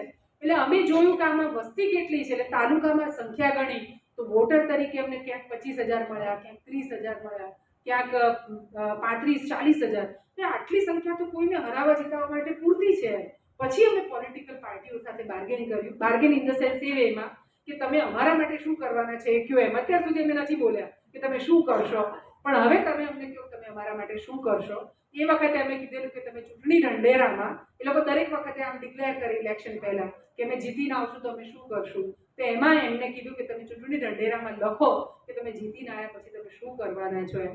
અને બંને પોલિટિકલ પાર્ટીએ ચૂંટણી ઢંઢેરામાં એ વિગતો લીધી અને જે સરકાર આવી એના પછી એણે કામ પણ કર્યું. અને એના જ આધાર ઉપર આ 2019માં જે દિલ્હીથી કહેવામાં આવ્યું એ પણ થયું. અને લખીને આખું એક સરસ મજાનો 30 પાનાનો ડ્રાફ્ટ રેડી કરીને જ્યારે મોકલ્યો દિલ્હી, અને લગભગ 1-1.5 મહિના પછી ફેબ્રુઆરીમાં બજેટનું સત્ર શરૂ થયું ત્યારે ફોન આવ્યો ત્યાંથી અને એમણે કીધું કે અમે 6 મહિના એ બજેટ સત્રમાં એમણે કીધું કે વેલફેર બોર્ડ વિચરતી જાતિઓ માટે અમે બનાવ્યું છે. આમ ભારતના ઇતિહાસમાં પહેલી વખત થયું. અત્યાર સુધી એક પણ જગ્યાએ આ કમ્યુનિટીને તકલીફ પડે તો ત્યાં જઈને નોક કરી શકે એવી જગ્યા નહોતી એમ, પણ એ થઈ શક્યું. અને એ આખું કામ જે કર્યું એ બહુ સ્ટ્રેટેજિકલી બધા જ લોકો એટલે સિવિલ સોસાયટીને ઇન્વોલ્વ કરી, કમ્યુનિટીને એટલી જ ઇન્વોલ્વ કરી, અધિકારીઓને સેન્સિટાઇઝ કર્યા, પોલિટિશિયનને સેન્સિટાઇઝ કર્યા અને સમગ્ર જેટલી પણ પેલી કહેવાય ને પાંખો છે સમાજની એ બધી જ પાંખોને સેન્સિટાઇઝ કરી.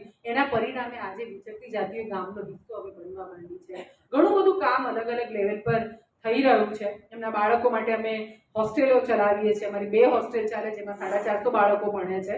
એક નવી હોસ્ટેલ હવે અમે બાંધી રહ્યા છે ગાંધીનગર પાસે અને ત્યાં આવતા વર્ષથી 1000 બાળકો રહી શકે બીજા એ પ્રકારનું આખું સંકુલ કરી રહ્યા છીએ.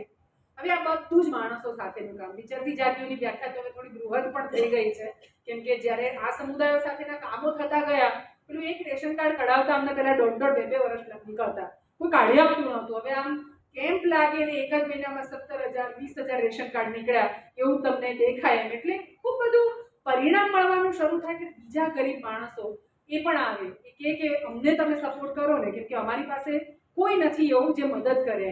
એટલે હવે અમારી વ્યાખ્યા વિચરતી વિમુક્ત જાતિથી બૃહદ થઈ એમ. પણ આ બધું જ કરતાં કરતાં અગેન એક વખતે 2015 અને 17માં પૂર આવ્યું બનાસકાંઠામાં, અને પૂર વખતે એક ધ્યાન એ ગયું, પાણી આટલું બધું જોયું અને થયું કે આ આટલું બધું પાણી, અહીંયા પાણીનું શું સિચ્યુએશન હશે. અને મરેલા ઢોર બહુ બધા જોયા, પક્ષીઓ, આ બધું એ થયું કે આ બધાની શું દશા છે એમ. અને એ વખતે અમે ઉત્તર ગુજરાતમાં જે અમને આંકડો મળ્યો એ પ્રમાણે ભૂગર્ભ જળ છે એ 800 થી 1200 ફૂટ નીચે પહોંચી ગયા છે એમ. હવે 800-1200 ફૂટ એટલે ખેતી ક્રોપ પેટર્ન જે છે ને ચેન્જ થઈ ગઈ છે ઘણા ગામોમાં. ઘણા ગામોમાં ખેડૂતો પોતાની જમીન સોલાર કંપનીઓને ભાડે આપી રહ્યા છે, બીકોઝ એમની જમીનમાં બોરમાં પાણી નથી એટલે ખેતી કરી શકાતી નથી. આ તો કેટલી, અને હંમેશા એવું થાય કે કોઈ ગામ છૂટે છે ને તો બધા ક્યાં આવીએ છીએ શહેરમાં, અને શહેરનું ભારણ હું દર કેટલા 2006-07થી હું મુંબઈ આવું અને તમે પોતે બી જુઓ છે, જેમ હું અમદાવાદને પણ જોઉં, વધતું જ જાય છે, વધતું જ જાય છે, ટાવરો ઊભા થતા જ જાય છે, થતા જ જાય છે, ક્યાંય અંત નથી આ બધાનો એમ. અને અલ્ટિમેટલી એ શહેર શું હેલ્ધી લાઈફ આપણને આપે છે? અને અહીંથી મૂળ જે છે ગામ, જો ગામ ભાંગી જશે તો જીવશું કેવી રીતે? અલ્ટિમેટલી ખાવાનું તો ત્યાંથી જ આવવાનું છે આપણી પાસે, એ હવામાં અનાજ ઉગાડી શકીએ શક્ય નથી એમ. સો ગામોને બેઠા કરવા એવું લાગ્યું કે આપણે વિચારવું કરવો પડશે. પાણી, અને એવું કહે છે કે ત્રીજું વિશ્વયુદ્ધ એવું કહે છે કે પાણીને લઈને થશે એમ. અને નોટ ઓનલી એને લઈને પણ પાણીને લઈને બહુ જ બધી મુશ્કેલીઓ, આંકડા અને ડેટા આખું એક સેપરેટ લેક્ચર થઈ શકે એના માટે. પણ એ જોતાં અમે પાણીનું કામ શરૂ કર્યું, ખાસ તો વરસાદના ટીપે ટીપાને જો આપણે બચાવીએ એ પ્રકારનું. અને જલ મંદિર, અમે તળાવો જે ઊંડા કરવાનું કામ છે એને અમે જલ મંદિર કહીએ, તો તળાવો ઊંડા કરવાના કાર્યો અમે શરૂ કર્યા. અને અત્યારે 2016-17થી શરૂ થયું, આજની તારીખ સુધીમાં 250 તળાવો અમે ઊંડા કર્યા. અને આ વર્ષે તો વાવાઝોડું આમ નુકસાન બહુ બધું કરી ગયું, પણ એના કારણે તળાવો અમારા 50 ભરાઈ ગયા. ખેડૂતોએ બહુ સરસ કીધું ફોન કરીને, મને કહે કે બેન નુકસાન એટલે ફોન હરખના આવે ને કેવો રાજીપો થાય એમના તળાવમાં પાણી ભરાય. એટલે મને કે બેન આ પૂર અને વાવાઝોડું તો આવતા જ રહેવું જોઈએ. મેં કીધું કે પાણી તો આવે, કેમ કે ઉત્તર ગુજરાત રાજસ્થાનને અડીને આવેલો 2-3 વર્ષે એક સારું ચોમાસું હોય એટલે, તો કે અમને તો બહુ જ રાજીપો છે. ભલે થોડું છાપરા બાપરા ઉડાડી ગયું પણ બાકી તળાવમાં પાણી ભરાયું. હજી આખી સિઝન બાકી છે વરસાદની, એટલે જુલાઈ અને ઓગસ્ટમાં ધારો કે 2 વાર વરસાદ આવે તો કેટલું બધું પાણી. સર પાણીનું મહત્વ આપણે નળ ખોલીએ છીએ ને આપણા ઘરમાં એટલે આપણને તો મળી જાય છે, એટલે ખબર પણ પેલો ત્યાં બેઠો છે ને એને વધારે ખબર છે. અને નહીં ચિંતા કરીએ તો અહીંયા આવવાની છે મુશ્કેલી. પાણીનું કામ કરતાં કરતાં એક વખત પછી એવો સમય આવ્યો 2019માં, અને એ વખતે ધ્યાન એ ગયું, શહેર બને છે, ગામોમાં પણ હવે તમે જોશો તો ડેવલપમેન્ટ બહુ જ થઈ રહ્યા છે. પાણી વધ્યું એટલે ગામની ગૌચર જમીનો ઉપર આપણે દબાણ કરીને ખેતી કરતા થઈ ગયા. મારી જમીન 25 વીઘા હોય, બાજુમાં 50 વીઘાનું ગૌચર પડ્યું છે ખાલી ખરાબો, અને પાણીનો બોર છે એટલે હું શું કરું, એને વાળી લઉં. ના, એશાઓની મુક્તિ નથી ને. મને એમ થાય કે આવડું ઘર છે, 1 રૂમનું તો 2 રૂમનું થાય, 3નું થાય, 5નું થાય. એવા બહુ જ ભાગ્ય લોકો હશે કે જે એવું કહે કે બસ હવે નહીં. એવું નથી કહેતા. 99.9% લોકો છે જેને મોર હજી વધારે હજી વધારેની એશાઓમાં આપણે જે નુકસાન, અને આ આખું કુદરતના પર્સપેક્ટિવથી આપણે વિચારીએ ને તો મને એમ થાય કે જ્યારે આપણે એને ઇમ્બેલેન્સ કરીએ છીએ ને એટલે આ બધી ચીજો થવી. વાવાઝોડાની વાત કરો, ધરતીકંપની વાત કરો, સુનામીની વાત કરો, એ બધામાં. કેમ કે આ જગતમાં પૃથ્વી પર દરેક જીવનો પૂર્ણ અધિકાર છે. અને હું એવું બહુ દ્રઢપણે માનું છું કે મનુષ્યને ભગવાને સૌથી વધારે બુદ્ધિ, સમજ બધું જ આપ્યું, અને એને જવાબદારી પણ આપી કે તું મારી આ સૃષ્ટિને સાચવજે. પણ પ્રોબ્લેમ શું થયો, આપણે આપણને જ સાચવવામાં પડી ગયા, બાકીની જીવ સૃષ્ટિ ઘેર ગઈ. મારે એનું શું કામ વિચારો કરવો પડે? હા, ધારો કે આ સાંતાક્રુઝ ત્રિમંડળ આપણું અહીંયા બન્યું, કે મારું ઘર જે બન્યું પેલા ખેતર હતું, ત્યાં સાપ રહેતા હતા, નોળિયા હશે, વીછી હશે, કેટલા બધા હતા. અને એ લોકો બિચારા, આપણે નક્કી કર્યું કેમ કે વેચવાનો પરવાનો કોને આપે? આપણે એને પૂછવા જાય છે કે તારું ઘર હું લઉં? એવું તો પૂછતા જ નથી. પણ હા, ધારો કે હું માણસ છું અને મારા ઘરની બાજુમાંથી ઓએનજીસીની લાઈન જવાની હોય કે રોડ પહોળો થવાનો, તો તરત મને પૂછવા આવશે. કેમ? કેમ કે હું હોબાળો કરીશ. હા, કે ભાઈ કેમ કરો છો, મને વળતર આપો અથવા મને બીજી જગ્યા આપો, નહીં તો પછી મારું આ જગ્યા હું તમને નહીં આપું. પણ પેલો તો અબોલ જીવ છે ને બાપડો, કશું જ બોલતો નથી, એટલો બધો ડરે છે આપણાથી, જતો રહે છે ત્યાંથી ખાલી કરીને. અને ખાલી કરીને ક્યાં ધીરે ધીરે ધીરે એમની જે જીવસૃષ્ટિ છે બીજી બધી, એ બધાનું પ્રમાણ એટલું બધું ઘટી રહ્યું છે અત્યારે. અને આ સૌથી મોટો ચિંતાનો વિષય છે. સી, ધરતી એ આપણી માં છે, આપણે બધા એવું કહીએ છીએ. મને એમ થાય કે માં તરીકે કેટલી દુઃખી હશે. એનો એક છોકરો, એક બચ્ચું એનું એટલું પાવરફુલ થઈ ગયું કે બાકીના બધા બચ્ચાઓને એને કશી કદર જ ન કરી. તું નીકળી જા, મારે જરૂર જ નથી. આ જે વિચાર આવ્યો ને પછી થયું કે શું આપી શકીએ આ માને, આપણી આ માં જ છે આપણી. અને હું ખેડૂતોને કહેતી હોઉં છું કે કેટલો બધો પ્રેમ કરે છે તમને કે તમારી એની છાતી ચીરવા દે છે આપણને બોરવેલ કરવા માટે, ત્યાંથી પાણી કાઢીને આપણને સમૃદ્ધિ બક્ષે છે. તો શું આપણી કોઈ જ ફરજ નહીં એના માટે? હું સિટીમાં રહું છું, હું ઝાડ નહીં કરી શકતી, પણ શું આપણે ગામોમાં ક્યાંય જ્યાં થઈ શકે ત્યાં શક્યતાઓ ન કરી શકીએ? એન્વાયરમેન્ટ પોઈન્ટ ઓફ વ્યૂથી આપણે આપણા બાળકોને ધન દોલત ઢગલો આપીને જશું, પણ સારું એન્વાયરમેન્ટ નહીં હોય તો આપણે એ રહેશે ક્યાં આગળ? હા, શ્વાસ તો લેવાનો છે ને એને.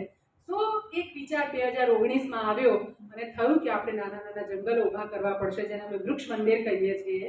મંદિરો બાંધવાની વાત આવે કે મસ્જિદ હોય કે કંઈ પણ, આપણે પૈસા ઉઘરાય તેની માટે કરોડો રૂપિયા ભેગા થઈ જશે. આના માટે અઘરું છે. આમ હું તો હમણાં વાત કરતી હતી એ પ્રમાણે આ જીવતો જાગતો દેવ માનું પાણી અને વૃક્ષ બંનેને, પણ એટલી સેન્સિટિવિટી નથી. પણ અમે કોશિશ કરીએ છીએ અને ગામોમાં એવી જગ્યાઓ પસંદ કરી કે જ્યાં ફ્યુચરમાં ઝાડ કાપવાના ન હોય, ત્યાં અમે ઝાડ વાવી અને ઉછેરીએ છીએ. ખાસ તો એ જ છે ઉછેરવાનું. સામાન્ય રીતે વાવવાનું તો વિશ્વ પર્યાવરણ દિવસે કરોડો, મને એમ થાય કે જેટલા વવાય વિશ્વ પર્યાવરણ દિવસે એનો આંકડો લેવામાં આવે ને, અને પછી વર્ષ પછી એ જોવા જવું જોઈએ કે જેટલા વવાય એટલા થયા. જો એટલા થયા હોત ને તો આ પૃથ્વી પર કોઈ દિવસ ગ્રીનરી ઓછી જ ન થઈ હોત. પણ થતા નથી, કેમ કે નાનું વૃક્ષ અમે એને બાલતરું કહીએ, એ તો બચ્ચા જેવું છે. આપણે બચ્ચું જન્મે પછી માં કહી દે જા કાલથી તું જાતે ખાઈ લેજે, તારી પીડીપી પોટી બધું તું જાતે કરી લેજે. કરી શકે? એ શક્ય જ નથી. તો પેલું બચ્ચું ક્યાંથી કરવાનું છે? બાલતરું જે એને કહીએ, એને હૂંફની જરૂર છે, એને પ્રેમની જરૂર છે. 3 વર્ષ માટે એને એ કેર આપવી પડે. પછી 3 વર્ષ પછી એને આપણા કોઈની જરૂર નથી. તો અમે એ રીતે આ ગ્રામ વનો કહીએ છીએ. અમે એમાં 1000થી લઈને 25,000 સુધીના વૃક્ષો એક જગ્યા ઉપર વાવીએ અને વૃક્ષની માં, અમે વૃક્ષ મિત્ર જેને કહીએ છીએ, એનું ત્યાં નિમણૂક કરીએ જે વૃક્ષોને સાચવવાનું કરે. 4.72 લાખ વૃક્ષો અમારા 129 ગ્રામ વનોમાં ઉછળી રહ્યા છે. આ વર્ષે પ્રયત્ન છે કે 3.5 લાખથી 5 લાખ વૃક્ષો કરવા, અને એની કૃપા બહુ અસીમ છે. એટલે આમ એવું થાય છે કે સંકલ્પ કરીએ છીએ ને, સંકલ્પની સિદ્ધિ થાય છે જ્યારે તમારા મનની ભાવના છે ને એ પવિત્ર હોય. એટલે મને એમ છે કે આ સંકલ્પ ગયા વર્ષે કર્યો ત્યારે થોડુંક આ તળાવોનું આ બધામાં થોડોક ડર લાગતો હતો કે આ પહોંચાશે, પણ થાય છે બધું જેમ. એટલે પ્રયત્ન આપણા શિરે છે, બાકીનું બધું એને કરવાનું છે. અને મનોબળ તમારું મજબૂત હોય કોઈ ચીજો અટકાતી નથી. તો આ પ્રકારે અલગ અલગ કામો, અલગ અલગ જર્ની જુદી જુદી થઈ રહી છે. અને મજાની વાત મેં જે શરૂઆતમાં કીધું, સન્માન કે લોકો તમને ઓળખે, એ બધી વાતો ના સેવાના કાર્યોમાં એક સમય પછી તમે આ બધામાંથી મુક્ત થઈ જાઓ છો. અને મને એમ છે કે એ તમારી ખરી જર્ની જે છે એ પછી શરૂ થાય છે. આજે હવે કોઈ મને એમ કે પદ્મશ્રી માટે ભરો ને, મેં કીધું મેલને પદ્મશ્રી કરવું હોય તો મારી સાથે એકાદું જંગલ કરી આપ, એકાદું ઘર કરી આપ, મને એમાં કોઈ જ અસણા નથી. કોઈ એવોર્ડ માટે કહે ને સુંદરબેન તો હું એવું કહું છું કે તમે પૈસા કેટલા આપશો. પહેલા હું નહોતી કહેતી કેમ કે ગમતું હતું એમ. હવે એમ થાય છે કે એનથી મારું કશું થયું. હું તો એવું કહું મારે એટલા બધા ભર્યા છે ને, જો વેચાતા હોય નાના પૈસા મળતા હોય તું તો દઈ દઉં બધાને. કેમ કે અલ્ટિમેટલી કામ જે છે એ એનાથી થઈ રહ્યું છે અને એ એષણાઓથી મુક્ત થઈ રહ્યા છે. આ મને એમ છે કે રિયલ જર્ની જ્યારે સમાજ સેવક તરીકે તમે ના, કર્મયોગ છે જુદા પ્રકારનો, અને કર્મયોગ કરવા માટે અથવા ઈશ્વર પ્રાપ્તિના સંદર્ભથી વિચારીએ તો તમારે બધું મૂકીને કે જંગલમાં જવાની જરૂર નથી. તમે જ્યાં છો ત્યાંથી તમે જે પણ પરોપકારનું કાર્ય કરી શકો છો એનાથી મોટું કામ આ જગતમાં એકઈ નથી. એ કોઈ પણ કાર્ય હોય તો એ કાર્ય કરીએ છીએ ને એનો સંતોષ એટલો બધો છે કે નિરાતે આરામથી સૂઈ શકીએ છીએ. એના જેવું છે. ભાગવાના દોડવામાં મને ઘણા બધા લોકો કે તમને થાક નથી લાગતો, બહુ ટ્રાવેલ કરું, પણ હું એને કહું કે હું જો ટ્રાવેલ ન કરું ને તો મને ત્યાં મરી જવું એવું થાય. મને ગમે છે, અને ગમવું એટલા માટે કે લોકોને જ્યારે મળો છો ત્યારે એમની ફિલોસોફી, એમની વાતો સાંભળો છો ત્યારે આપણને એમ થાય કે આપણે તો બહુ જ છીછરા છીએ. ધનની રીતે કદાચ પ્રાપ્ત કરી લીધું હશે બહુ બધું, પણ જ્ઞાન અને સમજ એ લોકો પાસે બેસીને આપણે જે સમજીએ છીએ ઉત્તમ છે. એટલે તમને જમીન પર જોડાયેલા રાખવાનું કરતા હોય તો આ બધા જ છે. એમાં હું તો નોળિયા પાસેથી શીખું, અને સાપનું ઘર છે જ્યાં બને ત્યાં બેસો તોય તમને મળે, ઝાડ પણ તમને બોલતું દેખાય જો તમે એને અનુભવી શકો ને, તો આ બધું જ અનુભવીએ છીએ. તમે બધા જ આઈ થિંક હું બહુ લાંબુ બોલી, પણ આપણે ક્વેશ્ચન આન્સરમાં તમને કંઈ પ્રશ્ન હોય તો તમે મને પૂછી શકો છો એ રીતે, અને વધારે વાત એ રીતે આપણે કરીએ. પણ થેન્ક યુ.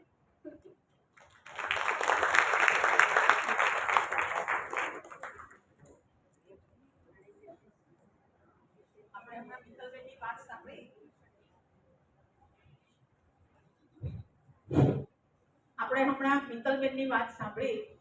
ખરેખર આપણે ઘણું બધું જાણવા શીખવા મળે છે કે પ્રકૃતિના તત્વોમાંથી જ આપણને ઘણું બધું જાણવાનું મળે છે. ફક્ત એના માટે એ જોવાનો નજરિયો, એ જોવાનો અંદાજ આપણે કેળવવો પડે. આપણને ઝાડ જોઈને એમ થાય કે આપણે વચ્ચે આવે છે, કાપી નાખીએ, વરસાદ આવે તો પડી જાય, આપણા ઘરને નુકસાન થાય, એના મૂળિયા આપણા ઘર સુધી આવે, આપણા સોસાયટીના વોલને નુકસાન કરે, આપણને એ જ વિચાર આવે છે. પણ એ પણ એક જીવ છે, એ આપણને જલ્દી યાદ નથી આવતું. આજે મિત્તલબેનના કહેવા પરથી હવે કદાચ આપણે એ તરફ વિચાર કરશું એવું મને લાગે છે. આમ એક વાત એવી થતી હોય છે ને, આપણા હિન્દુ ફિલોસોફી પ્રમાણે એવું કહે છે કે આપણો જીવ 84 લાખ યોનિમાં ફરે છે. એટલે એક વિચાર મને જ્યારે ઝાડની વાત આવી ને, ત્યારે નોટ ઓનલી ઝાડ, પણ ઝાડ એક જંગલ થાય છે ને, તો એની સાથે લાખો જીવો એ જંગલમાં રહે છે, નરી આંખે દેખાતા ન દેખાતા. એટલે મને ત્યાં 84 લાખ જીવોની વાત આવી કે ભાઈ આપણો આત્મા બધામાં ટ્રાવેલ કરે છે એવું. એટલે પાછું થયું કે કર્તવ્ય ઈશ્વરે માણસ આપણને સૌથી વધારે આપ્યું કે તારે ધ્યાન રાખવાનું છે, એટલે આપણે ધ્યાન રાખવાનું શરૂ કર્યું. પ્રાયોરિટી કોણ આવી પહેલી? તો પહેલી માણસ, એના માટે જ કામ કરશું. સેકન્ડ નંબર પર ગાય આવે, ત્રીજા નંબર પર બહુ તો આપણને કૂતરા કે કોઈ દેખાવ. તો લિસ્ટ ગણતી હતી તો તમે ગણશો તો 20 થી વધારે નહીં થાય. એટલે પછી થયું કે તમને બાકીના 84 નું શું? તો બધાનું તો આપણે જે જળમાં રહે છે એનું તો આપણે કાંઈ નથી કરી શકતા. પણ મને એમ છે કે જંગલમાં અસંખ્ય જીવો, સિરિયસલી તમે, હું અત્યારે અમે ગયા વર્ષે જે ઝાડ હોય, અત્યારે પક્ષીઓની નેસ્ટિંગની સિઝન છે, તો આવડું ઝાડ હોય એમાં પણ પક્ષીઓએ માળા મૂક્યા હોય અને એમાં ઈંડા મૂક્યા. એટલું બધું રાજીપો થાય ને એને જોઈને આપણને. અને એ બધા જ રાજી હશે ને તો કુદરત રાજી હશે. તો આ આફતો જે આપણે અત્યારે ફેસ કરીએ છીએ ને, એના પ્રોટેક્શન આપણે જુદી લેવલ પર ઊભા. આ ચીજો સમજતા નથી. આપણે શું કરીએ છીએ, મોટી વોર કરવાનું વિચારીએ કે આ તે, પણ એના પ્રોટેક્શનમાં તમારે આખી ચીજોને, કુદરતને સમજવાની છે. અને એને સમજીને એના સમાધાન માટે જો આપણે પ્રયત્ન કરી શકીએ ને, તો મને એમ લાગે છે કે સૌથી ઉત્તમ આપણે આવનારી પેઢીને આપેલું એ ઉત્તમ ભેટ હશે એમ. નહીં તો મને એમ થાય કે આપણે બધા આપણા બાપ દાદાઓને થેન્ક યુ ચોક્કસ કહી શકીશું, બિકોઝ એમને જાળવ્યું હતું. એમની પાસે ટેકનોલોજી નહોતી એટલે જળવાઈ રહ્યું હતું. આપણી પાસે ટેકનોલોજી આવીને આપણે ઉત્તર ગુજરાતી ભાષા કે નખો દોડી દીધી.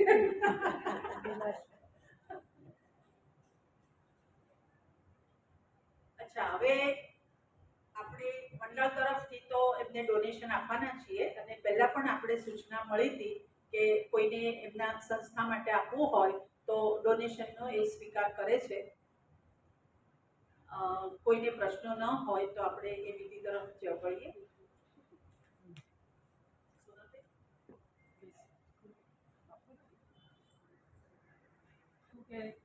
લોકો પૂછશે તો વધારે વાત થશે. અચ્છા, બીજું, હમણાં આપણો જે શુક્રવારે કાર્યક્રમ ગયો એ, અને હવે પછીના બધા કાર્યક્રમો યુટ્યુબ પર આવવાના છે. એટલે એ લિંક તમે ફેસબુક પર મળશે, અને એ બધા પ્રોગ્રામ તમે જો હાજર ન રહ્યા હો તો, અને હાજર રહ્યા હો તો પણ ગમે ત્યારે ઘરે બેસીને માણી શકશો. અને મિત્તલ પટેલનો પણ યુટ્યુબ પર એમની જે પ્રવૃત્તિઓ છે એના વિશેના વિડીયોઝ રેગ્યુલરલી આવે છે. અને એ લોકોના જે અનુભવ છે, ગામડાના લોકોનો જે પ્રતિભાવ છે, એ જોવાની ખરેખર મજા આવે છે. આપણને અત્યારે મિત્તલબેન વાત કરે એટલે આમ તરત થઈ જાય કે કેટલું બધું કામ કરે છે કે આપણે પણ કરીએ. પણ આ લોકોને જે પ્રતિભાવ છે એ ખરેખર બહુ સરસ હોય છે. એટલે આપણા કાર્યક્રમના વિડીયોઝ તો જોજો, પણ યુટ્યુબ પર મિત્તલ પટેલનું પણ જોશો એવું હું માનું છું. સોનલભાઈને મને કહ્યું કે 2-3 પ્રસંગો તમે કહો. જે મેં ફિલોસોફીની વાત કરી કે કેવું એ લોકો માને અને એમની સમજણ કયા પ્રકારની, અભણ બધા જેમની સાથે કામ કરવું એમાં, એક 2017નો એક પ્રસંગ છે, 2017માં બનાસકાંઠામાં અને પાટણમાં બહુ પૂર આવ્યું. એટલે આપણે પૂર કે આવી કુદરતી હોનારત થાય અથવા માનવ સર્જિત, તો આપણે રાહતના કામોમાં તરત લાગીએ. અમે લોકો રાહતના કામોમાં સૌથી પહેલું રાશન ડિસ્ટ્રીબ્યુશનનું અમે કરી રહ્યા હતા. એટલે અમદાવાદમાં એક ગ્રુપ હતું જેને ખબર પડી કે અમે રાશનનું ડિસ્ટ્રીબ્યુશન કરી રહ્યા છીએ. એટલે એમણે કીધું કે બેન, અમારે પણ 500 જેટલી કીટ આપી છે, તો પણ અમે એ કોઈ પેલા સત્સંગ સાથે જોડાયેલું ગ્રુપ હતું, એટલે કે પણ કીટ અમે પોતે બનાવશું અને અમે જાતે ડિસ્ટ્રીબ્યુટ કરવા જશું. મેં તો એ તો બહુ જ સારું, જો તમે લોકો જાઓ તો. એમને બધાએ બને ડૉક્ટર્સ બધા બહુ જ વેલસેટ ફેમિલીઝથી બધા હતા. આખી કીટ બની ગઈ, આખી ટ્રકમાં સામાન ભર્યો, એક લક્ઝરી બસ એમણે કરી અને પછી એ લોકો ડિસ્ટ્રીબ્યુશન માટે નીકળ્યા. હવે ફ્લડ આવે ને એટલે જમીનમાં પોચું થઈ ગયું, એટલે તમે ઇન્ટિરિયર રોડમાં આપણે ન જઈ શકીએ, કેમ કે ક્યાંય, અને ટ્રક આખી એટલે તો સામાન કેટલો ભર્યો હોય. એટલે અમે 3 જગ્યાઓ પસંદ કરી. 3 જગ્યાઓ પર ડિસ્ટ્રીબ્યુશન માટે અમે લોકોને બોલાવી લીધા કે તમે અહીંયા આવી જજો. એક સુઈગામનો નળાબેટ કરીને એરિયા છે અને બહુ સરસ, અત્યારે તો સરકારે ટુરિઝમ પોઈન્ટ ઓફ વ્યૂથી એને ડેવલપ કર્યું છે, પાકિસ્તાન બોર્ડર પરનું. તો ત્યાં કેટલાક લોકોને અમે બોલાવેલા. ત્યાં પહોંચ્યા સવારે આ લોકો ગાડી લઈને, એટલે બધા લાઈનના એકદમ વ્યવસ્થિત શિસ્તબદ્ધ ઊભા હતા અને ડિસ્ટ્રીબ્યુશન થઈ રહ્યું હતું.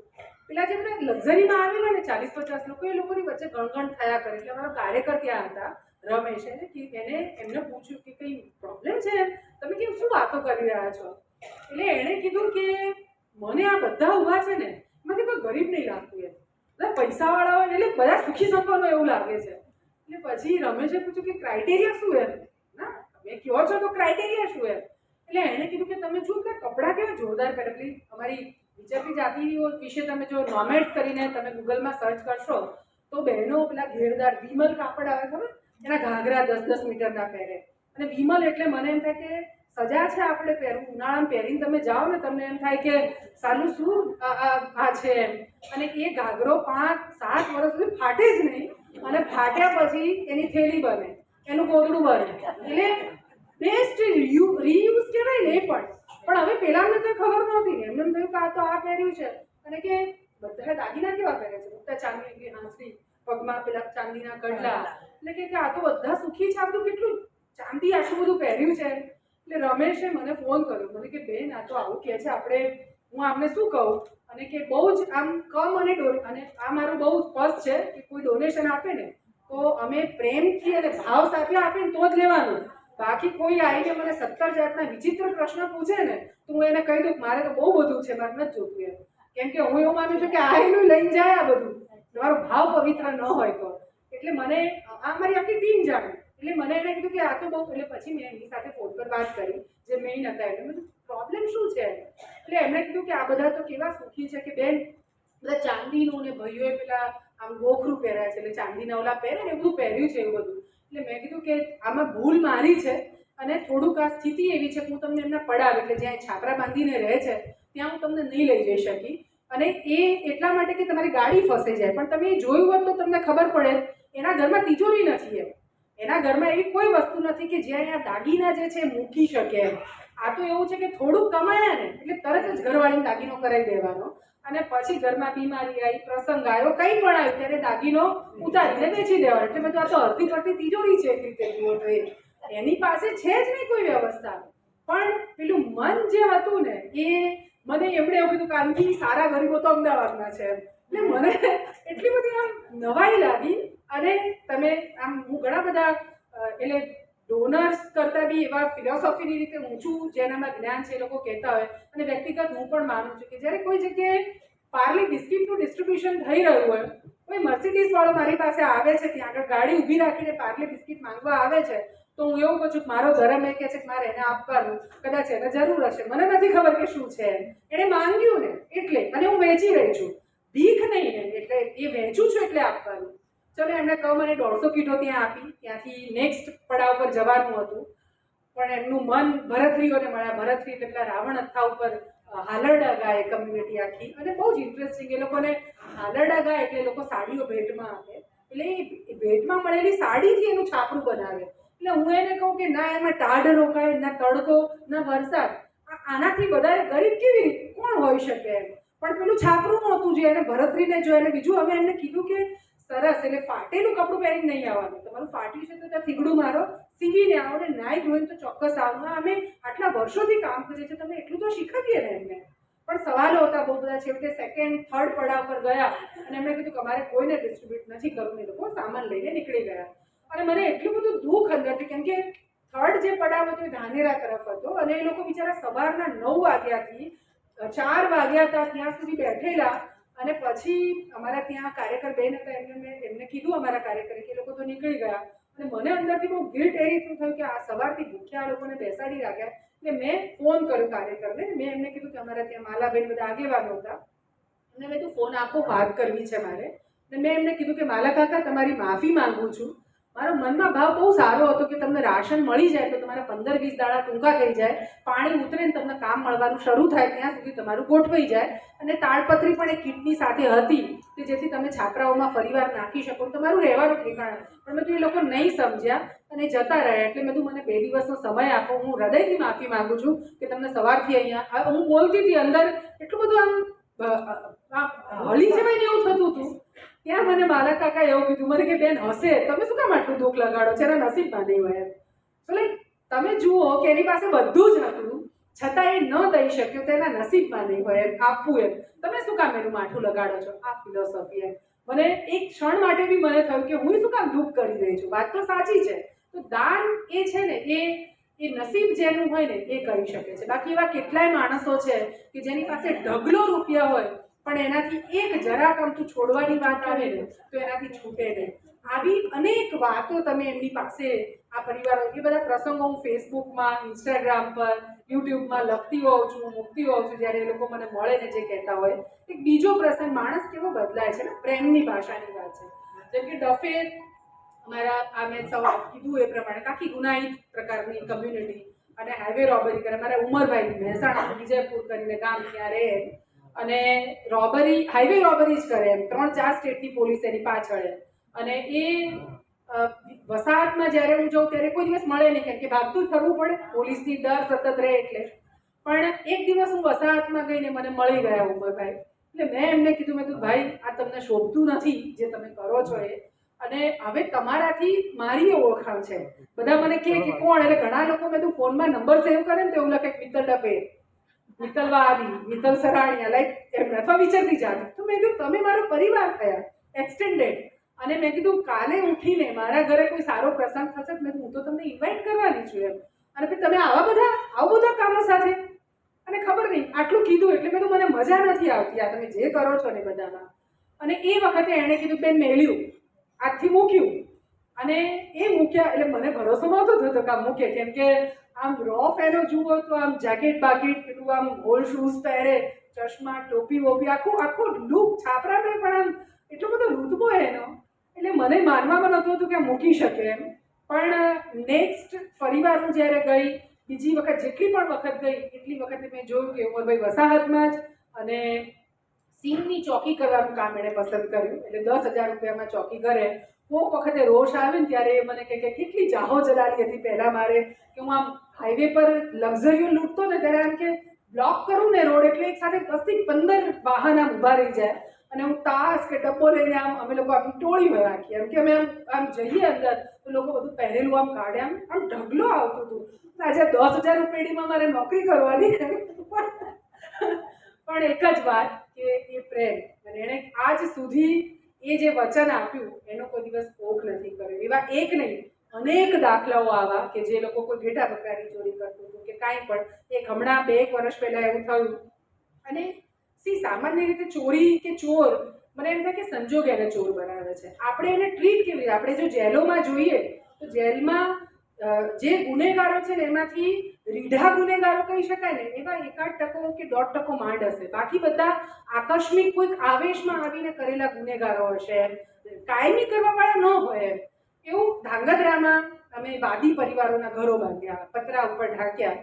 એટલે એક દિવસ અમને ત્યાંના આગેવાન અમારા ગોરખનાથનો ફોન આવ્યો. મને એણે કીધું કે બેન અમારા પતરા ચોરી ગયા. એટલે મેં કીધું કે કોણ ચોરી ગયું? એ બી તમારા પતરા? વાદીઓ એટલે આમ યાચક કહેવાય અને બધા આપે. એટલે મને કે આપણાવાળા જ લઈ ગયા, એટલે અમારી જ બીજી કમ્યુનિટી. તો કે એ લઈ ગયા. એટલે મેં કીધું કે તો શું કરવાનું છે? એટલે કે હું તો પોલીસ પાસે જઉં છું. એટલે મેં કીધું ભાઈ પોલીસ પાસે ન જવાય, એટલે કે હું પહોંચી જ ગયો છું. બધું ઠીક છે, પોલીસ પાસે જઈને તમે મળો ને એને કહેજો કે આ બે પરિવારો છે જેમની સાથે અમે કામ કરીએ છીએ. પેલા ગયા ગોરખનાથ, એણે પીઆઈને વાત કરી અને એણે કીધું બેને કીધું છે કે તમને કહેવાનું. એટલે પીઆઈએ મને ફોન કર્યો કે મારે શું કરવાનું. બધું પેલાને કંઈ નહીં કરવાનું, જેણે ચોર્યા છે ને એને પણ મળે ક્યાંક હશે તો ખાલી શોધવામાં હેલ્પ કરો અમને. એટલે પીએસઆઈએ કીધું કે મારું તો નામ પડશે તોય નહીં આવે, તમે એના કરતાં તમે તમારી રીતે શોધો. તો ઠીક છે. એમના આગેવાનોને કીધું કે ક્યાં છે એ લોકો, અને એમને ખબર પડી કે બેન પૂછે છે એમને ભાવ. મિત્તલબેને પૂછ્યું છે કે ક્યાં છે, એટલે એ તો બધા પતરા તો ક્યાંય નદીના પટમાં મૂકીને બધા અમદાવાદ, રાજકોટ, કેમ કે હું બોલીશ એ બીકે. પછી છેવટે બધા મળ્યા એટલે કીધું કે બધાને હાજર થવાનું છે અમદાવાદ આવો અમારી ઓફિસ પર.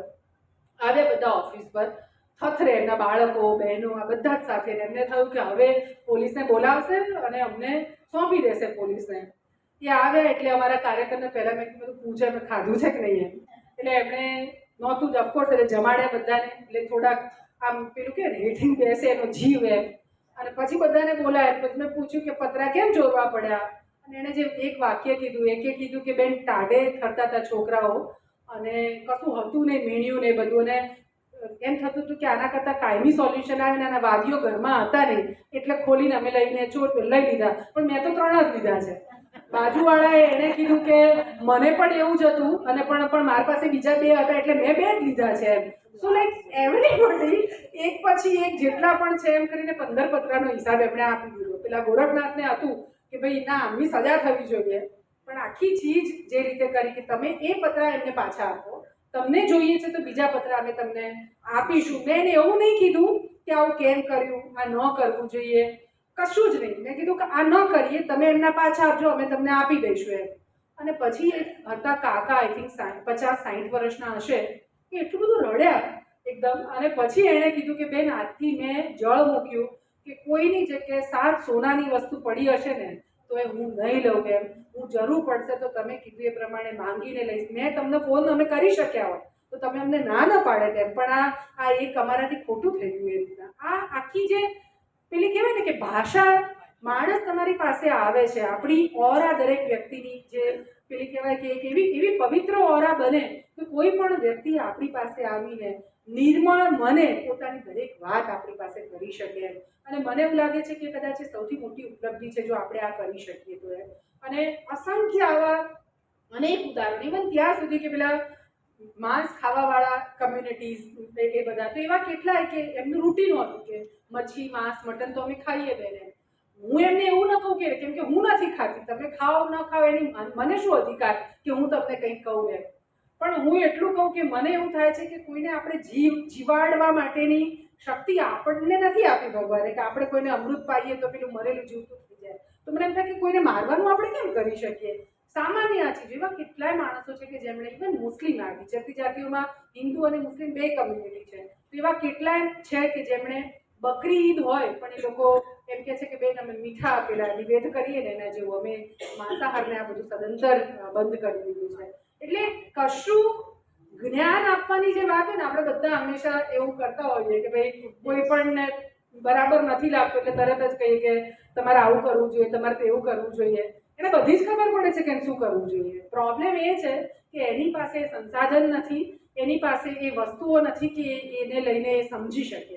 દાખલા તરીકે અમે જ્યારે પહેલી કોલોની સરાણીયા પરિવારોની દિશામાં બાંધી ત્યારે એ લોકો નાય નહીં, કેટલા દિવસો, ઘણા તો 18 દિવસ સુધી ના નાય. તો મેં કીધું કે તમને ખબર નથી પડતી, તમારી બાજુમાં બેસીએ તો કેટલી બધી બદબુ આવે એમ, તો તમે રોજ નાતા હોય તો એમ. એટલે એક બેન હતા ને એમણે મને જમકુમાં એમણે મને કીધું કે તમે નાહવાની વાત કરો છો, અમે તો ગામે ગામ ભટકનારા એમ, અને અમે કેવા રૂપાળા. તમે જીપ્સીસ જોશો તો રિયલી એમની આખી ફીચર્સ તમે જુઓ, આંખોથી લઈને બધું જ, અને એમના કપડાને બધું જ એટલું બધું સરસ હોય. અને એણે કીધું કે તમારી જેમ ઘર બંધ કરીને રાખવા માટેની અમે તો પડાવ ગામના પાદરે નાખીએ, ખુલ્લામાં પડ્યા હોઈએ, અને જુવાન દીકરી હોય અમારી પાસે. એટલે મેં કીધું જાત્રે એટલે ગંધાથી રાખવાની કે કોઈ આપણી પાસે ન આવે. તમે આમ આજે અને કોઈ દિવસ તમે હું ના સમજી શકું, પણ ઇટ્સ લાઈક આખી ચીજ તમે જુઓ કે છે. અને એને જે વાત, એટલે ફિલોસોફી કહો કે એની જીવનની જે આ કહેવાય ને કે દરેક પેલું, હા, અને દરેક સમય અને સંજોગ એમની પાસે જે છે એ એને આ બધું શીખવાડી દે છે. અને એમાં જે જીવે છે. કેટલાક એવા કમ્યુનિટી છે કે જેના રિવાજો પાછા બહુ જ વિચિત્ર છે. આ તો જેમ મેં કામોની વાત કરી એ જ પ્રકારે એ લોકોની પછાત અથવા બહુ જ આપણી મેઇન સ્ટ્રીમમાં જેને કહી શકાય એ નથી આવ્યા. એના કારણોમાં ક્યાંક એક રિવાજો પણ, જેમ કે અમારી એક હોસ્ટેલ ચાલે બનાસકાંઠામાં, અને ફૂલવાદી કરીને એક કમ્યુનિટી છે જે સાપના ખેલ બતાવવાનું કરે, અને એ લોકો પાઘડી પહેરે ને એમાં ફૂલ નાખે. હવે ત્યાં અમારી હોસ્ટેલમાં ભણતી 4થા 5મામાં ભણતી છોકરી હોય, હોસ્ટેલનો ડ્રેસ અમારો પેન્ટ શર્ટ છે એવી રીતના, અથવા ટ્રેક પેન્ટ અને ટી શર્ટ. છોકરીઓ દુપટ્ટો નાખે માથામાં, એટલે પહેલાં તો ખબર જ ના પડી કે આ દુપટ્ટો કેમ આવ્યો. પછી પૂછ્યું, મેં તો તું બેટા દુપટ્ટો કેમ નાખે છે, આપણી ટબુડી હોય એટલે. તો એણે કીધું કે મારો જેઠ અહીં ભણે છે, મારો દીકરો અહીંયા ભણે છે, અને જો દુપટ્ટો ન નાખીએ તો અમારું નાગપંચ અથવા અમને લોકોને પનિશ કરે, એટલે સજા કરે. એટલે આ બધામાં દીકરીઓ એક કમ્યુનિટી એવી છે કે જેમાં દીકરી 5 ધોરણથી આગળ ન ભણવી જોઈએ, અને છોકરાઓએ 8 ધોરણથી આગળ ના ભણો. એને આ દુનિયા કઈ દિશામાં જાય છે, તમે કઈ દિશામાં જીવો, કશા સાથે કોઈ જ લેવા દેવા નહીં. એનું આજે એવું ખરું કે સાયકલ તમે રાખી શકો પણ સ્કૂટર ના રાખી શકો, બીજા કોઈ વ્હીકલ તમે ન રાખી શકો. મૂવી જોવા જાઓ થિયેટરમાં તો પેનલ્ટી છે એનામાં. અને લગ્ન થાય તો મને આમ અમુક રિવાજ એમના બહુ ગમે કે કરવા જેવા. જેમ લગ્ન થાય તો જા નાખી આવે તો ખાલી અણવર અને લાડો હોય એને જ જમાડવાના, એવી ખીચડી શાક, અને બાકી કોઈને નહીં. આખી જાન આવી એમ જ પાછી જાય, એમ કોઈને નહીં જમાડવાના, અને ખીચડી શાક જ, એટલે ખર્ચા જ ને પેલું. હા, એ એટલું બધું. અને આખી જ્યારે દીકરી વળાવવાની હોય એ પહેલાં એમની આખી કમ્યુનિટી પંચાયત એમના ઘેર જાય, જે છોકરીના મા બાપ છે એમની પાસે, અને કમ્યુનિટી પંચાયત વચન આપે એના મા બાપને, અને એવું કહે કે આજથી અમે મા બાપ મટ્યા અને તમે મા બાપ મટ્યા, અમે એના મા બાપ થયા. હવે દીકરીને કાંઈ પણ તકલીફ પડશે તો એ અમારો દરવાજો પકડાઈ શકશે, અમે તમને આમાંથી મુક્ત કરીએ છીએ. એમ કરી અને ઘઉં અને પેલી કાચલી આવે આપણું કોપરું, એ કંઈક એને આપવાની એક વિધિ પતે, અને નાગપંચોએ છોકરીના માથે કંઈક હાથ મૂકીને આપે, એટલે દીકરી એમની થઈ ગઈ પંચોની. એક પણ છૂટાછેડાનો કેસ નથી થયા આખી કમ્યુનિટી. અને એવો કેસ નથી કે ઘરવાળીને, ઇવન ત્યાં સુધી કે ઘરવાળીને, એ લોકો ચાના બહુ શોખીન, મજાની વાતો છે પાછી, પણ ચાના બહુ શોખીન, બી હોટલની ચા પીવાના એમ. અને હા, એટલે ઘરે તો બધું બરાબર છે, અને એમનું જ્યાં પડાવ હોય એની બહાર હોટલ હોય. છોકરી એટલે બેન જે છે પરણ્યા પછી એ એના ઘરવાળાને કહે કે મારે ચા પીવી છે, અને એના ખિસ્સામાં પૈસા હોય તો પેલો ના પાડી શકે. એ ના પાડે તો પેલી પંચાયતમાં જઈને એની ફરિયાદ કરી શકે કે મારા ઘરવાળા પૈસા હતા ચા ના પીવડાવી. એક પણ મારવાનો કિસ્સો નથી. અગર મારવાનું થાય તો બે સામે ઇક્વલી મારી શકે, એટલે મને તો સૌથી વધારે ગમે. બિલકુલ કોઈ એવી ચીજો નહીં કે, અને પેલું મા બાપ બી આમ લગ્ન થયા એટલે પેલાનું છાપરું તરત જ જુદું, છોકરાનું એની ઘરવાળીનું, અને એમને એમનું કરી લેવાનું એ પ્રકારે. એક બીજી એક કમ્યુનિટી છે જેમાં ઘર જમાઈની પ્રથા, એ તો મને એમ થાય કે આપણે બધાએ એડોપ્ટ કરવા જેવી છે, સૌથી સરસ. એ ઘર જમાઈ એટલે પાછું કેવી રીતના, હું તમને આખી સિસ્ટમ કહું. દીકરો દીકરીની ઉંમર થાય ને એટલે પછી મા બાપ બંનેના એ લોકો મળે ચોમાસા વખતે, અને કેમ કે બાકીના ટાઈમમાં એ લોકો ફરતા હોય. હવે સિનારીઓ ચેન્જ થયો પણ આ હજી બી એ લોકોનું ચાલે. અને બંનેને લાગે કે તારો છોકરો મારી છોકરીનું બરાબર ગોઠવાય એવું છે, એટલે છોકરીનો બાપ છે છોકરાના બાપને કે તારા છોકરાને મેલી દેજે, એટલે મારા ઘેર મોકલી દેજે. એટલે છોકરીનો બાપ એટલે છોકરો છે એ દિવાળી પછીથી છોકરીના ઘેર જાય, અને 8 મહિના વાસણ ઘસે, રસોઈ બનાવે, એના ઘરમાં જેટલા પણ નાનું બચ્ચું હોય ને ધારો કે, તો એને સાચવે, પોટી પીપી સાફ કરવાની, કમાવા પણ જવાનું એને. અને કમાઈને જે સસરો તો થયો જ નથી, કેમ કે સગાઈ નહીં થઈ, લગાડી નથી થયા, કંઈ જ નથી થયું. એ કમાઈને એને 8 મહિના પેલા એના થનાર સસરો કે જે હોય એને આપવાના, અને પછી પાછા ચોમાસે લોકો મળે 8 મહિના, એનો પ્રોબેશન પીરિયડ કહેવાય, જે કહેવું એ. આફ્ટર 8 મંથ્સ એ લોકો પાછા ભેગા થાય, અને પછી પૂછે તે એકબીજાને, ખાસ તો છોકરાનો બાપ, કે બરાબર લાગ્યું, કેમ કે એને આમ હોય એટલે પછી જો ઠીક લાગ્યું તો કાચી સગાઈ થાય, કાચી સગાઈ. અને આફ્ટર દિવાળી અગેન 8 મહિનાનો પાછો આ જ પીરિયડ, પછી ગમ્યું તો પાકી સગાઈ, પછી થર્ડ ટાઈમ એટલે અગેન 8 મહિના, એ ફાઇનલ બરાબર સરસ ગોઠવાઈ ગયું તો પછી લગ્ન થાય એમના. બાકી 24 મહિના અને છોકરાઓ દુઃખી ક્યારે થાય ખબર છે? જ્યારે છેલ્લું કામ પૂરું થવાનું હોય અને ત્યારે છોકરી ક્યાંક નહીં મજા આવતી.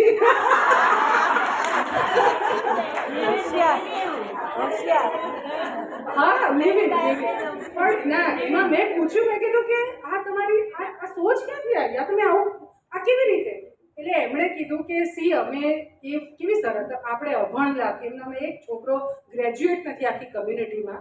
મેં પૂછ્યું કે આનું રીઝન શું આ કરવા પાછળનું, અને મને જે જવાબ મળ્યો મને એમ થાય સલામ કરવાનું મન થાય બધાને. એમણે એવું કીધું કે દીકરી આપણા ઘરે આપણે જેમ રહ્યા છીએ આપણી રીતભાત પ્રમાણે ઉછરી છે, અને સડનલી તમે કોકના ઘેર પરણાઈ દો એટલે એને કેવી રીતે ખબર પડે કે શાક કેવું બનાવવાનું છે, અહીંયા આગળ કેવી રીતે રહેવાનું છે, કશી જ ખબર ના પડે. પેલો છોકરો અહીંયા આવ્યો હોય ને તો એને આપણી આખી સિસ્ટમ ખબર હોય ને તો આને એડજસ્ટ કરવામાં મદદ કરશે, પહેલી ચીજ.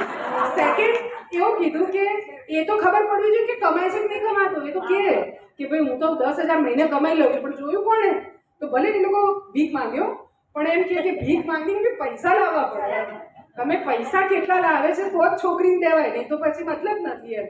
એટલે આવક આપણે બધા એવું કોઈ આવકનું સર્ટિફિકેટ માંગીએ છીએ, પણ આ તો પ્રમાણ તમારે હોય તો જ જવાનું આગળ. અને થર્ડ સૌથી અગત્યની વાત એમણે કીધું કે છોકરાનું કેરેક્ટર ખબર પડે. મારી દીકરી અહીંયા હાજરા હજુર છે, બે વાતચીત કરી શકે છે પણ મળવાનું તો કોઈને નથી. એ વખતે છોકરો કેટલો સંયમ રાખે છે અને કેવી રીતે વર્તે છે એ અમારે જોવાનું છે. તો આ 3 ચીજો જોઈએ પછી હવે પછી કે કંઈ છૂટાછેડા થાય શક્ય જ નથી. એટલું બધું અદ્ભુત રીતે આખી ચીજો, એટલે મને એમ થાય કે આવા રિવાજો તો એડપ્ટ કરવા જોઈએ ને એના જેવું લાગે. તો આવી એક છેલ્લી વાત એમની કરું. પોલીસ કેસ થવાનું હજી બહુ પ્રમાણ નથી એમનામાં, પણ ધારો કે બહુ જ ખરાબ કૃત્ય કોઈએ કર્યું. અમુક કમ્યુનિટીમાં રિવાજ છે કે ચોરી ન કરાય અમારાથી. એટલે કોઈ પણ જગ્યાએ જાઓ ગામોમાં, અને મેં પૂછેલું એમને કે તમારી સમાજમાં જનરલી છાપ એમની એવી, એટલે જ એમને મતદાર કાર્ડ કોઈ બનાવવાનું નહોતું આપતું, ના એમની પાસે ના રાશન કાર્ડ ને બધું. પણ એટલે જ એમ કે અમારા ગામમાં અમારે નથી રાખવા, કેમ કે આ લોકો તો બધું ચોર લૂંટારું એ ટાઈપની ઇમેજ એમ. પણ એમના રિવાજો એવા કે એ કે અમારું 7 સોનાની વસ્તુ પડી હોય પણ બેન અમે ચોરી ન કરીએ. ઇવન ડફેર બી એવું કે તમે જાગતા હોય તો જ લઈએ એમ પાસેથી એમ. એટલે તમારી પાસેથી ચોરું કરી પણ તમે જાગતા હો, તમને ઊંઘેલા હોય તો હું ના લઈ શકું એમ. તો લાઈક રિચ્યુઅલ્સ એમના એટલા બધા. અને એવા એક નટ કમ્યુનિટી છે, એમાં દંડની જોગવાઈ છે કે ધારો કે ચોરી અથવા કોઈ અધમ કૃત્ય જે સામાજિક રીતે સ્વીકૃત નથી એ પ્રકારનું કૃત્ય કર્યું હોય તો દંડની જુદી જુદી જોગવાઈઓ છે એમનામાં. પણ એક દંડ છે પૈનો દંડ. એમ પૈનું તો અત્યારે ચલણ નથી, બધાને ખબર નહીં, કેટલાય સાંભળ્યું હશે.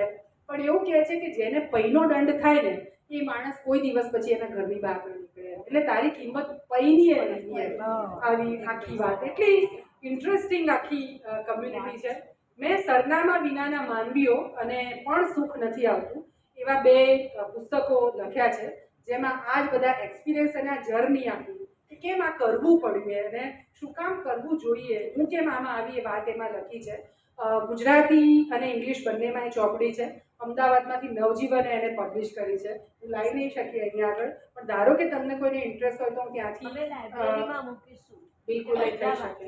બિલકુલ એ બહુ જ સરસ છે. તમને આ બધા પ્રસંગો ને તમને મને એમ થાય કે આ નાની નાની વાતો છે પણ આપણા માટે આપણને કેટલું બધું ઈશ્વરે આપ્યું છે એ સતત આપણને સમજાય ને એ બળ આપણને મળે. એક નાનકડી વાત છેલ્લી કરું પછી પૂરી કરીશ. મને એમ થાય કે હું બહુ બોલું છું.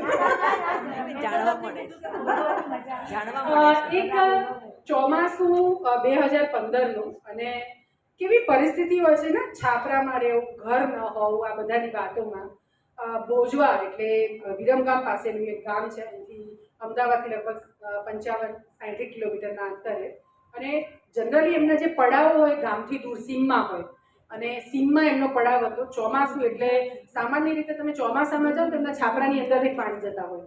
હા, કેમ કે એ લોકો સારી જગ્યાએ તો ગામવાળાને રહેવા આપવાના નથી, એટલે એવી ભંગાર જગ્યા ઉપર એમના પડાવ હોય એટલે છાપરામાંથી પાણી જાય એ પ્રકારનું. ઘણી વખત તો ખાટલા ઉપર એ લોકો તબકડું મૂકે, એમાં 3 ઈંટો અને એમાં ચૂલો કરી અને રસોઈ કરે. લાકડા ભીના હોય તો થાય પણ નહીં રસોઈ, અને ભૂખ્યા બેસી રહેવાનું થાય. એ બોજવાની સીમમાં લગભગ 15 ડફેર પરિવારોનો પડાવ હતો. અને વરસાદ રાત્રે છાપરામાંથી જ પાણી જતું હતું. અને એકદમ પાણીનો આબરો વધ્યો એટલે ક્યાંક વરસાદ વધારે થયો હશે એટલા માટે. એટલે પછી બધા એકદમ હાંફા ફાફડાથી જાગ્યા કે આ તો બહુ વધારે પાણી આવી ગયું છે બધા, કેમ કે નહીં તો બધું જેટલું થોડું ઘણું છે એ જતું રહે એટલું. એટલે બચાવવા માટે થઈને ઉઠ્યા અને સામાન બધો બચાવવાનો એ લોકો ટેકરા ઉપર પોતાનું મીણિયું કાઢ્યું ને થોડા વાસણો ને ગોદડા ને ખાટલો ને બધું લઈ જઈ ગયા હતા ઉપર. એક પરિવાર હતો, નસીમાબેન અને લારક કદાચ એ બંને જણા, અને એ સામાન બચાવતા હતા. એ બધામાં અચાનક એને યાદ આવ્યું કે એને નાનકડું બચ્ચું જે એને પેલા લાકડાના બે ટેકા ગોળ્યું તો હોય ને એની વચ્ચે બાંધેલું, તો કે છોકરો એ મહિનાનું જ જન્મેલું બચ્ચું હતું એમ. પેલો ભાઈ દોડીને એના એટલે ગયો ત્યાં આગળ, તો એ છાપરાને ઘોડિયાની ઉપર થઈને પાણી જતું હતું એમ. એટલે આવું એ વખતે મને સવારે ફોન આવ્યો એમ વસાહતમાંથી, અને ડફેરો સામાન્ય રીતે આમ મુસ્લિમ ધર્મી પણ એવા ટોંચ નહીં, એ તો બધું ફોલો કરે, હિન્દુનું ફોલો કરે ને એમને અમને એક એવા ઘણા કમ્યુનિટી પણ છે. એટલે એમને કહ્યું કે દફન ક્યાં, એમને દફનાવવા માટે કોઈ કબ્રસ્તાન ન આપે એમને, એટલે એના માટે અમે ક્યાં દફન કરશું એ રીતે. પછી એની ઘરવાળી છે એણે ફોન પર જે મને આમ પેલું ઘર ના હોવાની જે વાતની સાથે પેલું આમ વલોપાત જે કીધું મને કે બેન અમે માણસ છીએ કે જાનવર છીએ એમ, અને એવું થાય કે આના કરતાં તો પેલા જાનવર હોત ને તો સારું થાત. તો આ વરસાદ પડ્યો, માણસ હતી એટલે જ ચિંતા હતી ને કે મારે છાપરું બચાવવું છે, મારે વાસણ બચાવવા છે, મારે ગોદડું બચાવવું છે. એટલે એમાં હું એમ કે મારા પેટના જણાને હું ભૂલી ગઈ એમ. આના કરતાં જો નીલગાય કે એવી કોઈ હોત ને જાનવર તો આપણું પંડાત બચાવવાનું હતું ને, જાતે જ બચાવવાનું, તેમાં ભાગવાનું જ હતું એમ. એટલે અસંખ્ય આવા પ્રસંગો તો શું કહું એને, પણ આમ વેદનાઓ એમ આ બધાની જે તમે આમ સાંભળો ત્યારે આપણને ખરેખર એવું થાય કે વી આર બ્લેસ્ડ, આપણને એટલું બધું ઈશ્વરે આપ્યું છે ને, પણ ફરિયાદો આપણે એમાંથી એટલે આમ ઓછી નથી થતી એમ. અને ક્યારેક એવું પણ થાય કે પેલી આપણે અગેન સારી ફિલોસોફીના પર્સપેક્ટિવથી વિચારીએ તો એવું થાય કે આપણે બધા વસુદેવ કુટુંબની ખૂબ વાતો કરીએ ને, બોલવાનું આવે કોઈ મોટા કાર્યક્રમોને બધામાં, ત્યારે આપણે કહીએ કે આપણી સંસ્કૃતિ વસુદેવ કુટુંબકમમાં માનવાવાળી.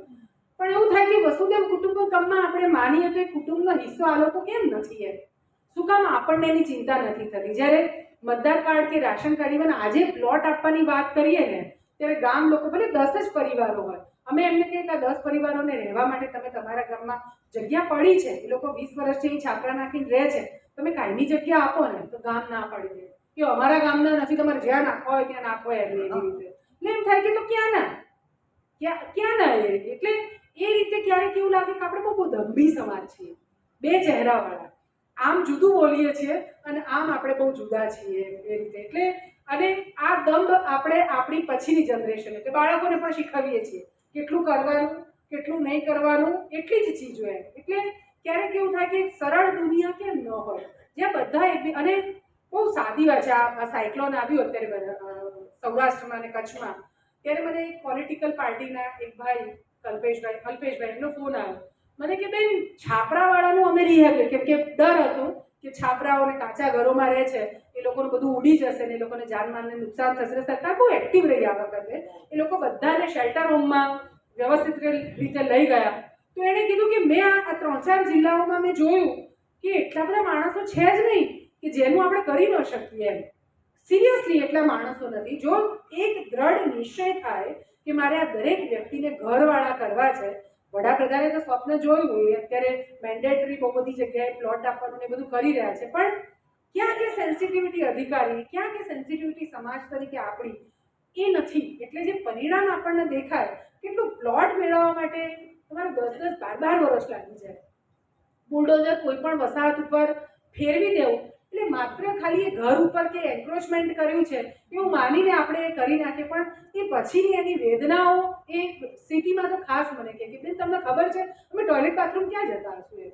અમારી જુવાન દીકર એટલે એ કહે કે દિવસે તો જઈ જ ન શકાય, એટલે રાત પડે એની રાહ જોવાની, અને તમને ખબર છે કે કેટલી પીડા છે એ બધી ચીજોમાં. સો આ તો આપણે કોઈ દિવસ અનુભવ્યું જ નથી, આપણને ખબર જ નથી કે ભાઈ આવી પણ એક લાઈફ હોઈ શકે. સો ક્યાંક એવું છે કે જુદી સેન્સિટિવિટી સાથે અત્યારે સમાજ સેવા બહુ બધા લોકો કરે છે, હા, પણ કહ્યું તો ભાઈ મને મન થયું કે હું ફૂડ રાશનનું એટલે ખાવાનું વેચવા જઈશ, એમને ચપ્પલ આપી આવીશ, એમને કપડાં ધાબળા, એની જરૂર જ નથી. હું બહુ દ્રઢપણે, હું તો કોઈ કરતું હોય તો હું ના પાડું છું કે કરશો જ નહીં, અમુક લોકો એવું કહે કે ભાઈ રાત્રે હોટલમાં ખાવાનું વધે તો અમે ભેગું કરીએ છીએ અને પછી અમે આ લોકોને રાત્રે ડિસ્ટ્રીબ્યુશન કરવા. અરે શું કામ ખવડાવો છો? પીઝા, પાસ્તા, વડાપાઉં, એની હેલ્થ તો સારી છે અત્યારે. બગાડી બિચારાને આપણે દવા કરાવવાનો તો પૈસા આપતા નથી. એ તો સુખ છે, જુવાર ને મકાઈનો રોટલો ખાય છે, હા, અને હેલ્ધી છે. પણ અરે એને શું થાય છે? રાત્રે ધારો કે 12 વાગે, પેલા 11 વાગે હોટલમાંથી ફોન આવ્યો કે ભાઈ લઈ જજો, એટલે આપણે લીધું. પછી ઉનાળો, આપણી ઘરમાં ફ્રીજ તો એટલું હાચવવા હોય નહીં, એટલે એમ થાય કે કઈ જગ્યાએ, એટલે જઈને આપવા. હવે પેલો જ્યાં રોડ પર રહે છે એની પાસે ફ્રીજ નથી, ઉનાળો હોય એટલે એની આદત નથી 12 વાગે ખાવાની.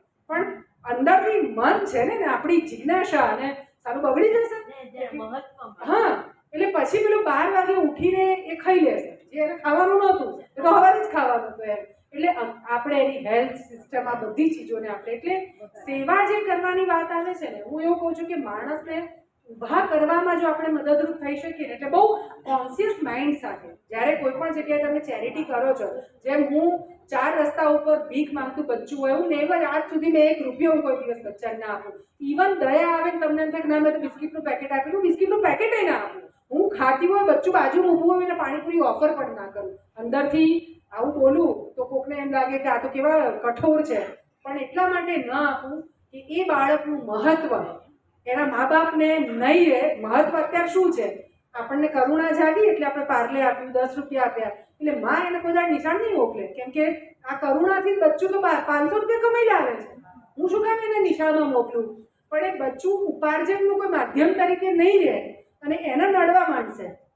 કેવી રીતે કે એ પોતે ભીખ માંગે છે, ત્યાં જઈને ઊભું રહેશે કે મને ખાવા હાલ, મારી પાસે બિસ્કિટ નથી આપ્યું, મને કોઈએ મને આઈસ્ક્રીમ ને બનાવ. એ એની માને પજવવાનું શરૂ કરશે ને ત્યારે એની માએ રસ્તો કરવો પડશે. શું કરે? તો પેલા એ નિશાળમાં જઈને નાખ્યા ઉઠીને. સમજાય છે? એટલે આ આખી પદ્ધતિ, ઇવન કોઈ માંગે છે, અમે લોન શું કામ આપી? અમારા બધા કમ્યુનિટી તો આવીને અમને એમ કે બેન અમે તો યાચક, અને સાચી જ વાત છે, વિચરતી જાતે સમાજ ઉપર નિર્ભર હતી. કોઈક ના કોઈક રીતે અમુક કમ્યુનિટીને તો સમાજ સાચવતો હતો, જેમ વાદી છે, ભરતવી છે, એ બધા જ સમાજોને. પણ અમે હવે ના પાડીએ છીએ કે અમે યાચક નથી. આપણે નથી યાચવું, આપણે મહેનત કરીને કમાઈશું અને એના માટે તમને જે જોઈએ અમે તમને આપીશું. એટલે જેટલાને એક પણ કામ, જેટલા પણ મેં હમણાં તમને વર્ણવ્યા, એ એક પણ કામ અમે એમના કોન્ટ્રીબ્યુશન વગર નથી કરતા. એટલે એમનું ફરજિયાત એક પ્રોગ્રામ ખાલી કરો. અમે એવા નિરાધાર બા દાદાઓ છે કે જેમને દીકરા દીકરી નથી અને બહુ જ કપરી સ્થિતિમાં, ગામોમાં હજી વૃદ્ધાશ્રમનો કોન્સેપ્ટ શરૂ નથી થયો, અને શહેરોમાં રહેતા હોય ને એકલા હોય તો વૃદ્ધાશ્રમમાં જતા રહે છે, પણ ગામોમાં તો એટલી બધી વિકટ પરિસ્થિતિમાં છેલ્લે આવી જતા હોય, કાં ભીખ માંગવા જાય, તો કોઈક આપી જાય, પડોશીઓ બપોરે એમના ઘેર આખી શેરીમાં ખવાઈ જાય, પછી વધ્યું હોય ને આવીને બધા આપણા ઘરે નાખી જાય એના જેવું. એટલે ક્યારેક પેલા કૂતરાની ચાટ હોતી ને એના જેવું આપણને લાગે. એવી પરિસ્થિતિમાં એવા બા દાદાઓને જોયા પછી નક્કી કર્યું કે આપણે આમની એટલીસ્ટ આ વૃદ્ધત્વ, અને અહીંથી જ્યારે જાય, આ વસુદેવ કુટુંબથી જ શરૂ થયેલો કોન્સેપ્ટ, મને એમ થાય કે એને કેમ એવું થાય કે એ ભૂખ્યું જ બેભાન થઈ અને પછી આ દુનિયા છોડી નાખે. એને એમ થાય કે મારું કોઈ નહીં, કેવા વલોપાત સાથે એનો જીવ આ દુનિયામાંથી ગતિ કરે. ફરીવાર ધારો કે નેક્સ્ટ બર્થનું કહેતા હોય છે, મને એમ થાય કે નેક્સ્ટ બર્થ બી એ ક્યાં જવાનું, કેમ કે એનું જીવ જ એટલો બધો અધોગતિના પર્સપેક્ટિવ, એટલે ભલોવાતો ગયો છે. એટલે પછી અમે રાશનનું આખું કામ શરૂ કર્યું, અને આવા 480 બા દાદાઓ છે જેમને એવરી મંથ અમે 1500 રૂપિયાની કીટ પહોંચાડીએ તાકી એ લોકો પેટ ભરીને ખાઈ શકે. આ એક જ એવો કાર્યક્રમ કે જેમાં એમનું કોન્ટ્રીબ્યુશન નહીં, બાકી દરેકમાં 100% તમે કોન્ટ્રીબ્યુશન આપશો તો જ તમારું કામ થશે. બાકીના ચીજોમાં આવીને એમ કહો બેન માર તો આમ તેમ, એવી ચીજો ચાલે નહીં, ના ગામની ચાલે કે કોઈ નહીં. તો આ પ્રકારે આખી એક્ટિવિટીઝ અમે લોકો કરીએ છીએ. Thank you. આ તમારી આખી જર્નીમાં ઘણા બધા માણસો તમને મળે, દરેક જાતિના, એમાં આપણા મુસ્લિમો તમને કંઈક હેરાન કરે કે મળે કે એવું કંઈ ખરું? એટલે આ તમારી જર્ની જે છે એ બહુ જ સરસ છે. એમાં અને તમે કીધું ને કે દરેક ધર્મના, હવે આપણને બધાને જ, મને તો છે પણ એટલું બધું નથી, પણ છતાં આપણને બધાને થોડો પક્ષપાત એમ છે કે આપણને કે આ મુસ્લિમો છે ને એ આપણું ખરાબ કરવા માંગે છે. તો એવી રીતના કોઈ તમને હેરાન કર્યા કે એવું કંઈક બન્યું? એટલો બધો પ્રેમ કરે એ લોકો મને, અને એમની બેન છું એવી રીતના. જે મેં ઉમરભાઈ ને અહેમદભાઈના બધાની વાત કરી, હું એમની વસાહતમાં જાઉં ને તો નીકળું ત્યારે મને પૈસા આપે, 100 રૂપિયા આપે, 150 રૂપિયા આપે. કેટલી બેન આવે ને ઘેર, પછી બેન જ્યારે જાય ત્યારે એને આપવા પડે. એવી રીતના પ્રેમ, આ અગેન હું કહું છું કે કોઈકે આપણા બધાના મગજમાં એક ઝેર રેડ્યું. સાચા અર્થમાં હું જે ગામમાં રહેતી, મારું મામાનું ગામ, તો એમાં હિન્દુ અને મુસ્લિમ બંને લતા પાસે પાસે જ હતા અને કોઈ દિવાલ નહોતી વચ્ચે. પ્રસંગો હતા તો બે એકબીજાના પ્રસંગમાં ભાગીદાર થતા. નાની હતી ત્યારે મેં જોયું હતું કે વેકેશનમાં અમે મામાના ઘેર જઈએ તો વચ્ચે જ સૌથી પહેલાં મુસ્લિમ વાસ આવે, તો એ લોકો જ પહેલાં બોલાવી દે એમ, અને અમને તો પેલું સમૂહ બાકી ભાણી આવીએ, હરિબાકી ભાણી આવીએ, એમ કરીને આખો દિવસ ત્યાં જ ખાઈ પીને રમીને પછી અમે અમારા ઘરે સાંજે આવતા એવી રીતના. એટલે ખરેખર આ ખાઈ બહુ અગત્યનું એ છે કે સોશિયલ મીડિયા છે ને એ વાહિયાત વસ્તુ છે અને આપણા બધાના મગજ ખરાબ, અને આપણે બીજું શું છે કે એને સાચું માનવા માંડ્યા છીએ કે આવું કીધું એટલે બે પક્ષે થઈ રહ્યું છે, અહીંયા પણ થઈ રહ્યું છે અને ત્યાં પણ થઈ, બંને પક્ષે. પણ મને એમ છે કે તથ્ય તો જુઓ કેટલા બધા. મને આપણા ડોનેશન આપવાવાળા, જેમ કે આફ્રિકામાં ડૉક્ટર અલીમ અદાતિયા કરીને છે, મુસ્લિમ છે, પણ કોઈ પણ મેક્સિમમ જેને મદદ થાય છે તે હિન્દુ લોકોને થાય છે. પણ એને દેખાય કે મેં લખ્યું કે આ બા છે, રાશનની તકલીફ છે, એની પાસે પાકું ઘર નથી, અલી મદાતિયા લાખ રૂપિયા 1.5 લાખ રૂપિયા એકાઉન્ટમાં નાખી દેશે અને કહેશે કે જય શ્રી કૃષ્ણ કરે, મને ફોન કરે ને ત્યારે એમ, અને બેન એ રમીલાબાનું ઘર પર નાખજો તમે એમ. કેટલા માણસો છે. ઇવન કમ્યુનિટી, મને એમ થાય કે તમે ડફેર કે આ મુસ્લિમ ફોર્ડ મુસ્લિમ લ્યો કે ડફેર મુસ્લિમ, સલાટ મુસ્લિમ, આની આગળ જઈને તમે મારા વિશે એક શબ્દ બોલો ખાલી કે મિત્તલબેન તો સાવ આવી કે આમ તે મારી નાખે, હું તમને એવું કહું. હા, એકદમ એક અમારા ચામડીના જોડા કરીને તમને પહેરાવીએ ને તો ઓછું છે. કૃતજ્ઞતા ભાવ એમનામાં એટલું છે. એટલે શીખવવાનું જે ચીજ છે ને એ છે કે પ્રેમ તમે જેવો આપો છો ને એવું તમને મળે છે. આ બહુ સ્પષ્ટ છે દુનિયાનો નિયમ. આપણે એને પ્રેમ આપશું તો આપણને પ્રેમ મળશે. મારા આ આખા કિસ્સામાં હું એમના લગ્નો થાય ને તો મારી હાજરી વગર લગ્ન ન કરે આ કમ્યુનિટીમાં, જ્યાં સુધી હું મારા કુટુંબના એકે લગ્ન એટેન્ડ નહીં કર્યા હોય એટલે એમના લગ્ન એટેન્ડ કરું. મરણમાં એટલી જ જવું એમના. આ 40નું છે બેન ત્યારે આવજે. એટલે અગેન હું કહું કે હું એમને કયા નામ સાથે, કયા ધર્મ સાથે, એમની સાથે બેસું ત્યારે પણ આ જ વાતો છે. અમારા કમ્યુનિટીને, હું તો જેમની સાથે કામ કરું છું, આખા ગ્રુપને કહીએ કે આપણે આ ઝંઝટમાં નહીં પડીએ. દુનિયાને જે કરવું હોય કરે. એટલે અમે જ્યારે વસાહત વસાવીએ ને તેમાં હિન્દુઓ હોય ભેગા ને મુસ્લિમ હોય. અમારી માટે તો વિચરતી જાતિ એક જ, અને માણસ, બાકીની ચીજો નહીં. આ આપણે માનવતાના ધોરણે આ કરવા માંડશું ને તો નહીં તો લતાઓ જુદા બનશે અને પછી આપણને પ્રોબ્લેમ થવા માંડશે. ઓફકોર્સ છે. અને કોકની મગજની પેદાશ. અને મને એમ થાય કે ભગવાને આપણને સ્વતંત્ર બુદ્ધિ કે નથી આપ્યું, કેમ આપણે એ બધી વસ્તુઓ નથી વિચારી શકતા? બિલકુલ. અને એ એટલું બધું પીરસવામાં આવી રહ્યું છે અને ડેન્જર છે, બહુ જ ડેન્જર. આ દેશની ઘોર કોઈ ખોદશે ને તો આ જે ઊભું કરેલું છે ને એ રહ્યું. અને એ જ સૌથી સરળ છે ને. કોઈને મારે તમને ઝઘડાવવા છે, તમને પીવડાવવા છે તો મારે આટલું જ કહેવાનું છે. તો આપણે આ બધી ચીજોમાંથી બહાર નીકળીએ. બહુ જ પ્રેમા છે. હું ફરી કહું તો ત્યારે પાથરે એવું છે આપણા માટે. Thank you.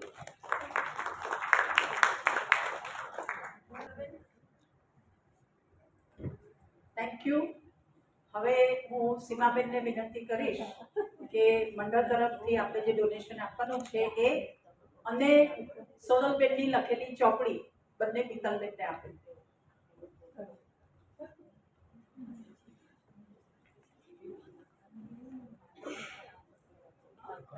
એક સપ્તાહ રાખીએ. આ પ્રસંગો તો એટલા બધા છે ને. એક સપ્તાહ રાખીએ.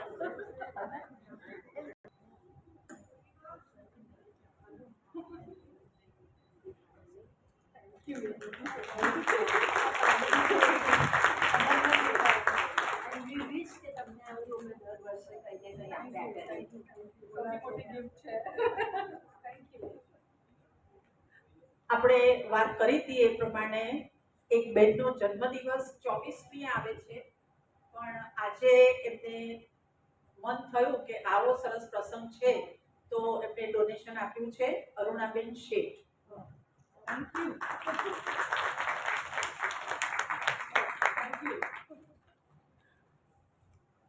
મિત્તલબેનની વાતો સાંભળીને આપણે પણ કંઈક કરવાની પ્રેરણા મળે તો એમનું આવ્યું સફળ થશે. એટલે થોડુંક બીજ કંઈક વાવીને ગયા છે એવું મને લાગે છે. સુરતબેન કાંઈ સૂચના? તમે બધાને નાસ્તો તો આપણા પ્રોગ્રામમાં દર વખતે જે હોય છે નાસ્તો કરીને જ જશો. મિત્તલબેનનો ઘણો ઘણો આભાર.